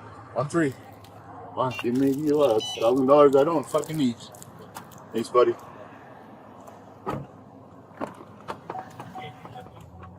You're gonna go to the station with me. Do the have Earl do the inventory. And just go back to the station with me. Just have me. Yeah, tell him to do it because we need to get this going. Yeah. We don't have that many cops. Okay. If we're going to Bisbee, can we put them in the front a little looser? We're gonna go to the station and do some tests. Hey, is there anybody there that I know? No, you're good. Who was there? I'm in charge tonight, so you're okay. All right. Yeah, they're not comfortable, man. Listening to you. I know they're not, dude. I know they're not. I'm not trying to give you a hard time. I'm fucking not. I just want you. I want you to understand what the fucking situation I'm in. Where are you from? Okay. If you knew you were talking to me, you would. Alright. Alright. You wouldn't tell me anything about me. That's how you guys roll. I'll tell you. Well, take the fucking cuffs off. I'm not sitting down like this. Well, Hey, I want the wash commander in there too. no. Yeah, I do. No. I'm not gonna Oh, take they're them not off. gonna. The wash commander not gonna come in here. No. I'm not gonna take them So, off. hey, hold on. If I ask the watch commander, they're not gonna come in here. No, I'm not gonna do it. I'll just walk over there and then. Sit down. Yeah. See. Oh, so you guys are scared to use force. Shut the fuck up, Sit down. bro. You think your safe tats are fucking impressive? Sit down. You sit down. Sit down. I'll Sit sit down. right here. Make me sit down. Sit down. No, I'm right here. Make me sit down now. Dude, sit down. This is practice, guys. Make me sit down. Dude, we're not gonna argue. No. Sit down. You lost a Daryl. You lost a Daryl. Sit down. This is not practice. This is you acquiring felonies. Stop. Sit down. You lost a Daryl shit when you stopped me from. Kick me, dude. Sit down. Who the Stay. fuck do you think you are? Stay. You think you fucking got me? Stay right there. Call the watch commander. Call him. I'm 100 fucking yards. I want the watch commander out here right now. Dude, get your fucking hand off me. Who the fuck are you? Oh, you're gonna refuse the supervisor. That's what you want to do? Get on your radio, bro. Radio, who's the fucking in charge here? Sergeant fucking Escaray or who the fuck's in charge? You guys don't got it. You're not fucking in charge. You got no fucking right. You're a slick sleep. Get the fuck out of my face. No, you're not. So I'm gonna put I want the fucking watch commander right here, or I'm not gonna fuck. I'm gonna put you in the holding cell so I can do paperwork because obviously you're not compliant. I will comply. I'm not. Listen to me. Stop talking. You're gonna stop talking to me like I'm a little You're gonna bitch. stop talking like that. You put yourself Here, here. I did not put Get your arms yourself- off me. I'm gonna sit still. Okay. Are you Get your arms done? off Are me. you done? Yes. All right. Let's start over here. What's your name, sir? You don't have to say it. Excuse? Officer Chris. Okay. My name is Officer Daryl Hall. Okay. This is Officer Chavez. I worked 14 years in California. Came out here, had some problems. I'm a cop, just like you are. Okay? I'm not giving you guys a hard time because I know how that shit goes. All right? I just want to get through the process, but at the same time, Well, you gotta listen to us. bro. I will. Bro, Okay. just take him off. No. Ah. If you're gonna be Tony, compliant with I this- will not cause you no problems, dude. Okay, well, I'm listen, just I upset. thought that too earlier, and then look, you almost kicked me. You I left your, didn't kick you. Just lifted up your leg. take him off. I ain't gonna go through no problems, dude. Come on. Why would I do that? I'm gonna wait. Tony, I was in training when you got Just sit when down. I got here. Sit down. I'm gonna wait for another officer to get here so we have 3 of us and All right. make sure everything's good. Okay? I got you. All right. Look, I'll call. can I just talk for a second? You're gonna be mood swings, okay? I know, bro. All right. Let me just talk for a second. Can I talk for a second? This is all recorded, right? Absolutely. I'm sorry, Quayla. Sorry. I'm not an asshole. I'm not. I was a cop for 14 years in California. I came out here for a few years, and shit didn't work out. All right. And I've been trying to work shit out with my family, and been wrong. So I've had like over a year, or probably over a year trying to find a job, and I can't find a job. So my wife got a job, but that's not enough to like, take care of this 12 and 9-year-old. Hey, Daryl, I'm gonna read this to you real quick so we get this process going, man, so we can get you home. Okay? Yeah. I'm sorry, dude. All right. Can I please use these cuffs on, man? I'm waiting for another officer. All right. The way you're acting, okay? All right, Tony. Hmm. Tony, like, come on, bro. It's me. I am sorry. It's just the way you're acting. I'm not gonna. No, but you're not, bro. You got that glossed over compliment on your face, man. I'm not that guy. Well, you're not. Okay, take a deep breath. No, I'm not. All right. Since 100 yards from my house, you pulled me over. All right. I'm gonna take them off here, right? 100 yards. Go ahead and stand up, face with me. Yeah. You need to call for reinforcements. Call them big dogs, huh? Dude, that's what I'm talking I'm about. trying to separate so I'm not gonna fight you guys. Come on. I'm a cop, dude. I'm a cop through and through. I ain't gonna fight nobody. Come on. Why would I give you guys a hard time like that? Okay, well, I want you to sit down and stay there, okay? I will. Brian, I got none of respect for police. Beginning. I started my career in fucking 2010. Alright. Have I had ups and downs? Sure I have. But here I am, okay? I just wanted to be known. He pulled me over 100 yards from my house at a .13.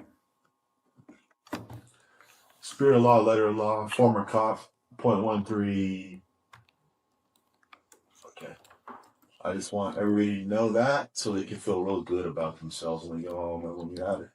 More problems onto a cop. They can't find a fucking job with with a wife and 2 kids. Okay. Yeah.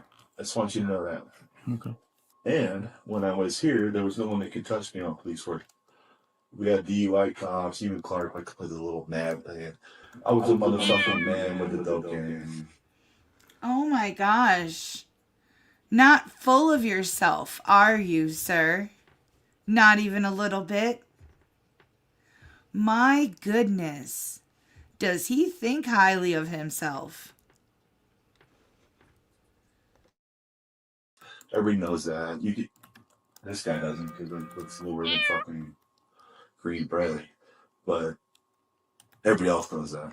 You know that too. So you can smile and chuckle. I'm not going to fight. I'm just talking now. I'm allowed to talk, right? You have a freedom of speech. Yeah. All right. You got your body cam on? Yeah. Because you need to get it for whoever's listening. Yeah. Crush the whole fucking dope, man. They didn't even know what to do. People are going to fucking rehab just so they couldn't find their dope. This is true. They were going to rehab because they couldn't find their dope. I was finding informants before they found informants. A 2-man narc team. Are they here, by the way? Because I'd like to talk to them. Cool. You're a fucking fake ass narc team. Quinn and Tyrell, are they here? If I stand up and fight, will they come here? No.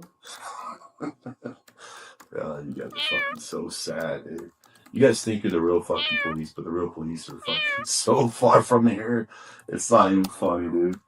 It's not even funny. Will you hurry the fuck up? You got FSTs we can do over here? Or you gotta call Paul, or you gotta have your daddy Paul on your shoulder, or how do you gotta do this? No, dude. Here, I'm ready. Let's go do it. Let's We're do not the doing walk FSTs. I don't need none of that. You have enough. No, I want to do FSTs. No, you're not in control of this. I am. I want to do FSTs. But no. Oh, you're refusing. So only you're using is HDN. Yeah. Wow. Well, if you know My DUIs, my you know defense that's enough. I know plenty about DUIs, but my defense attorney is going to wonder why you didn't let my client finish. Oh, wear no shoes and then on asphalt when it's hot. I'm not gonna make Your you boy's do from those California, homeboy. Okay. I ain't Well, from decided fucking not biz. to do I it. ain't from fucking biz, I B. decided not to do it. So. All right. Damn, I can't wait till my defense attorney gets to all this one. That's why. So I got a .13, and all I got is an HGN. I got no walk and turn. I got no nystagmus. I got no 1 foot leg. Oh, I'm sorry, I got nystagmus. But I got no walk and turn. I got no 1 leg stand. Dude, You're a .13.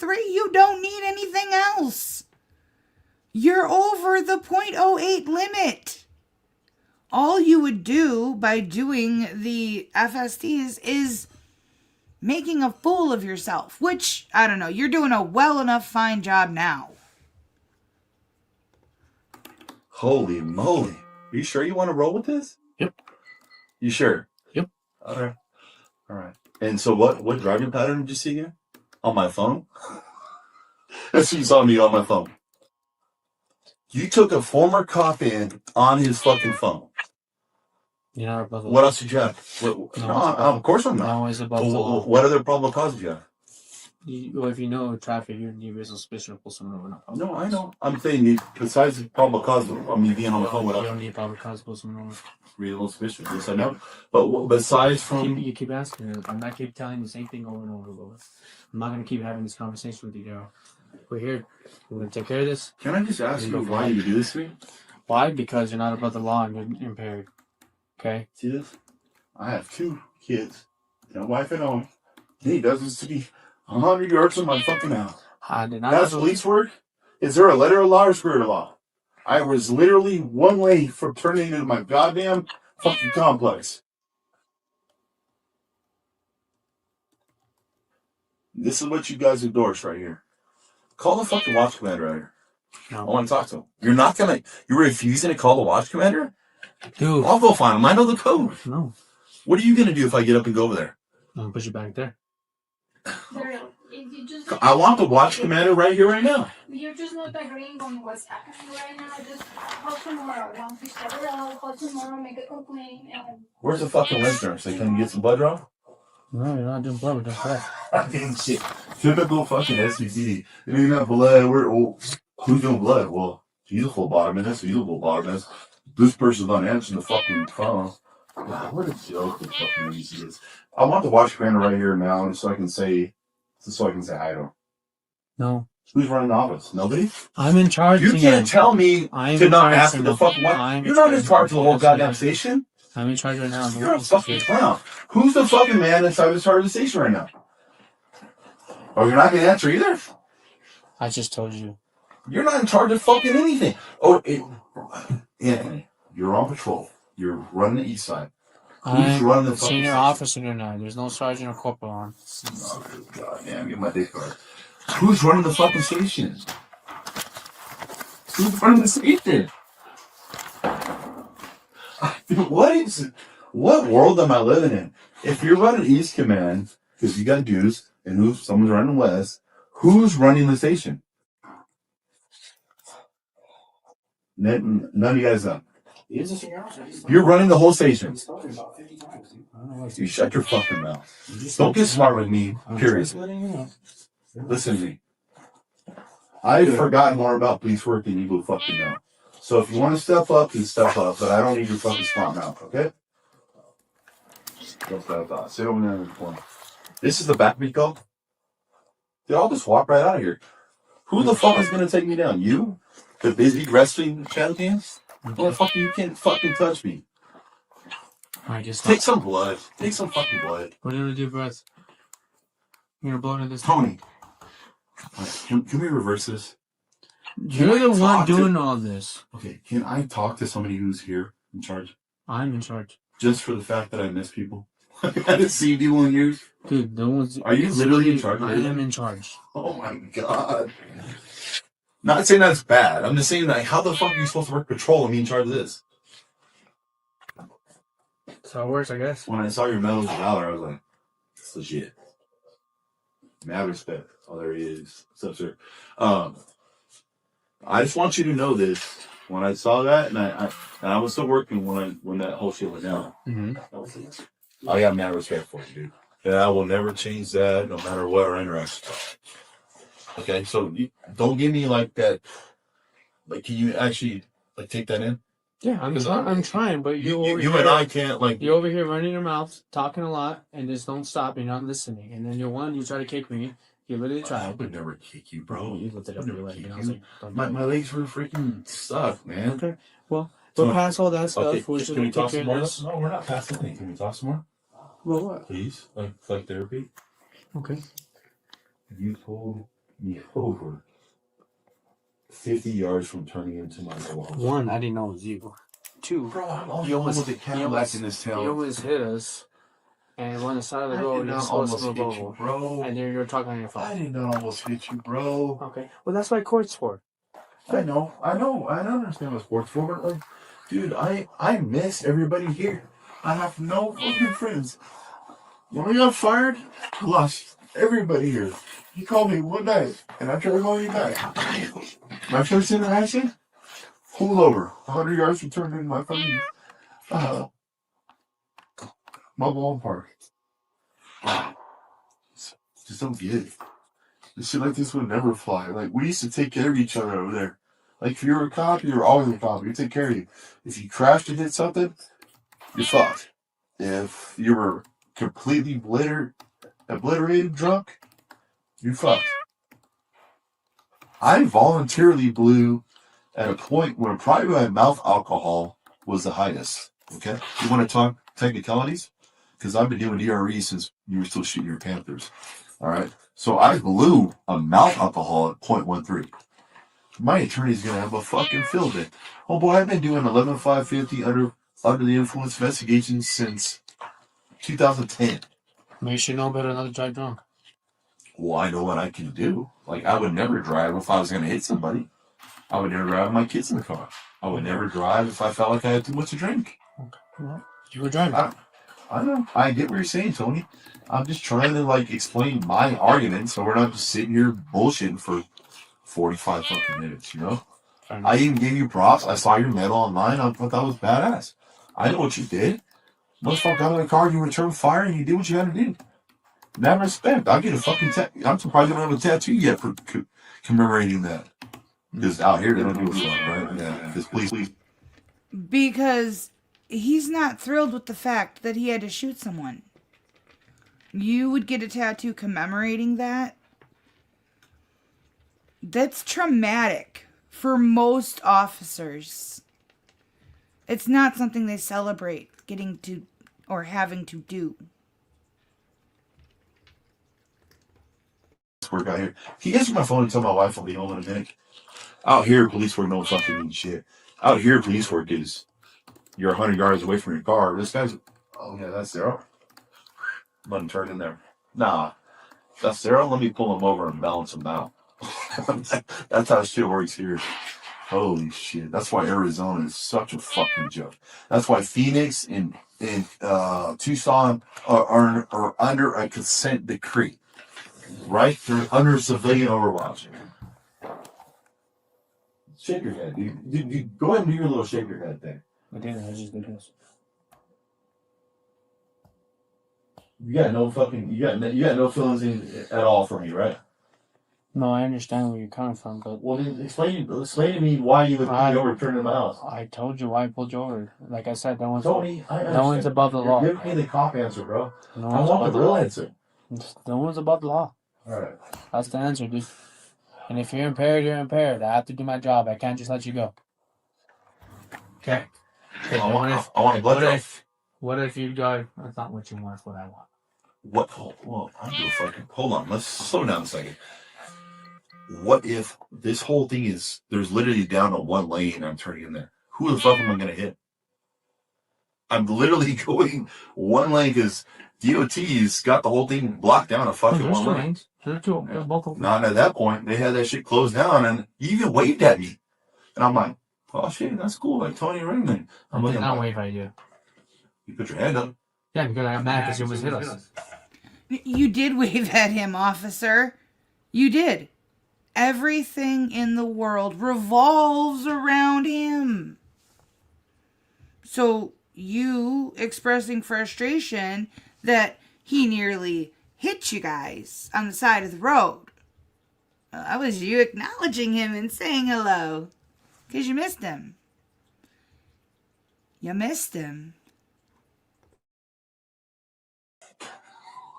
So I get a turn. I'm like, oh, the fucking blue lights. All right, pulled over. Whatever, dude. You're the one that's got to listen to yourself. You treat cops like this.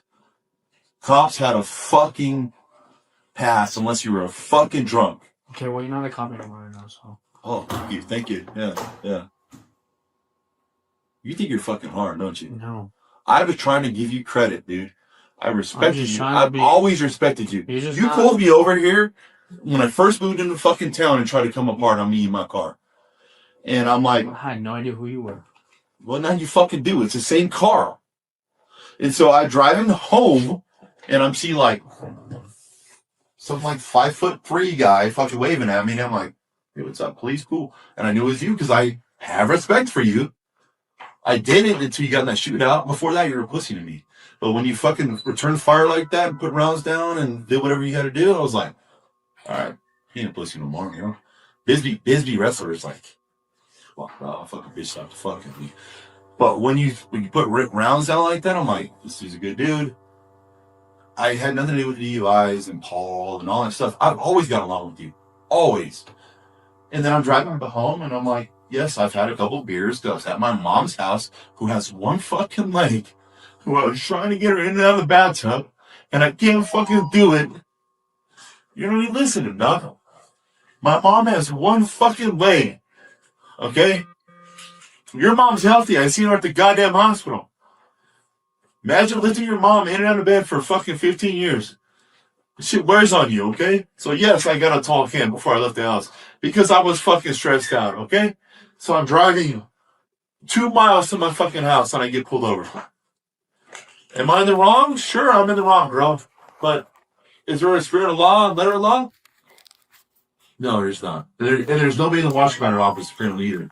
So like, there's no one. So no one else is in the station at all right now. What a fucking joke. So what if some shit really pops off when somebody's in calling shots? It's this fucking guy? Yep. What a joke. I'm out. I'm gonna go to the walk on turn over here. You're not gonna fucking grab me. Yeah, you're not. Who's gonna grab me? I'm gonna walk on turn. I don't know. Who's gonna go on turn? I don't know. I'm right here. Turn around. I'm not turning anywhere. I'm right here. But if I don't want to. I'm not the boss. I'm right here. All right, I'll turn you on the turn. Dude, who's kicking my arm? Me, because you just arrested me. I hope that someone's recording this. And I just wanted to walk a turn zone. Finally, I already called my wife, and I'm not resisting at all. So you guys know I'm already not resisting.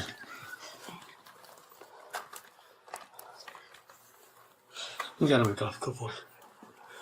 You guys put that over the radio. Yep. Oh shit. Sit down.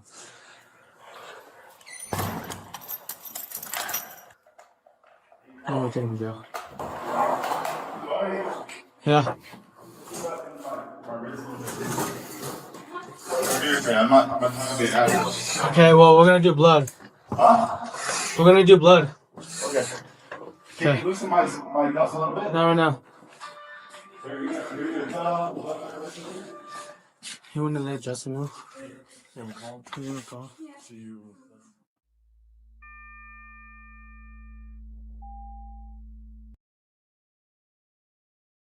And thank you to BodyCam 0. They are the ones that I spiffied up their video. Yeah, we all knew that was coming. We all knew that was coming right there. I mean, it was just a matter of waiting. It was a waiting game. We knew he wasn't going to comply or cooperate or any of that. All right, guys. Oh, my. That was a whole lot of fun. Yeah, that guy. It's no wonder he got fired and has no friends. He's a narcissist, full of himself. And he's very selfish. Yeah. Great traits to have in your friend circle. All right, guys. Billy and Earl are both up at the top. Earl's kind of hanging off. You just see a little slope coming off the side there. He's okay, though. He's okay. There's a little bumper. He's right up against the bumper.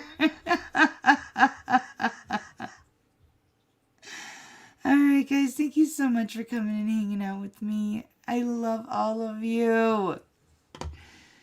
And I will try to get that video. I'll try to finish the editing on it. And then and correct all of the meow points. I don't know. I don't know if I'll leave the meows on or not, but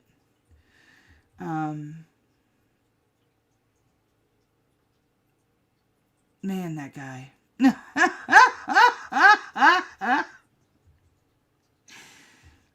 Be safe, be well, sleep sweet, and much love.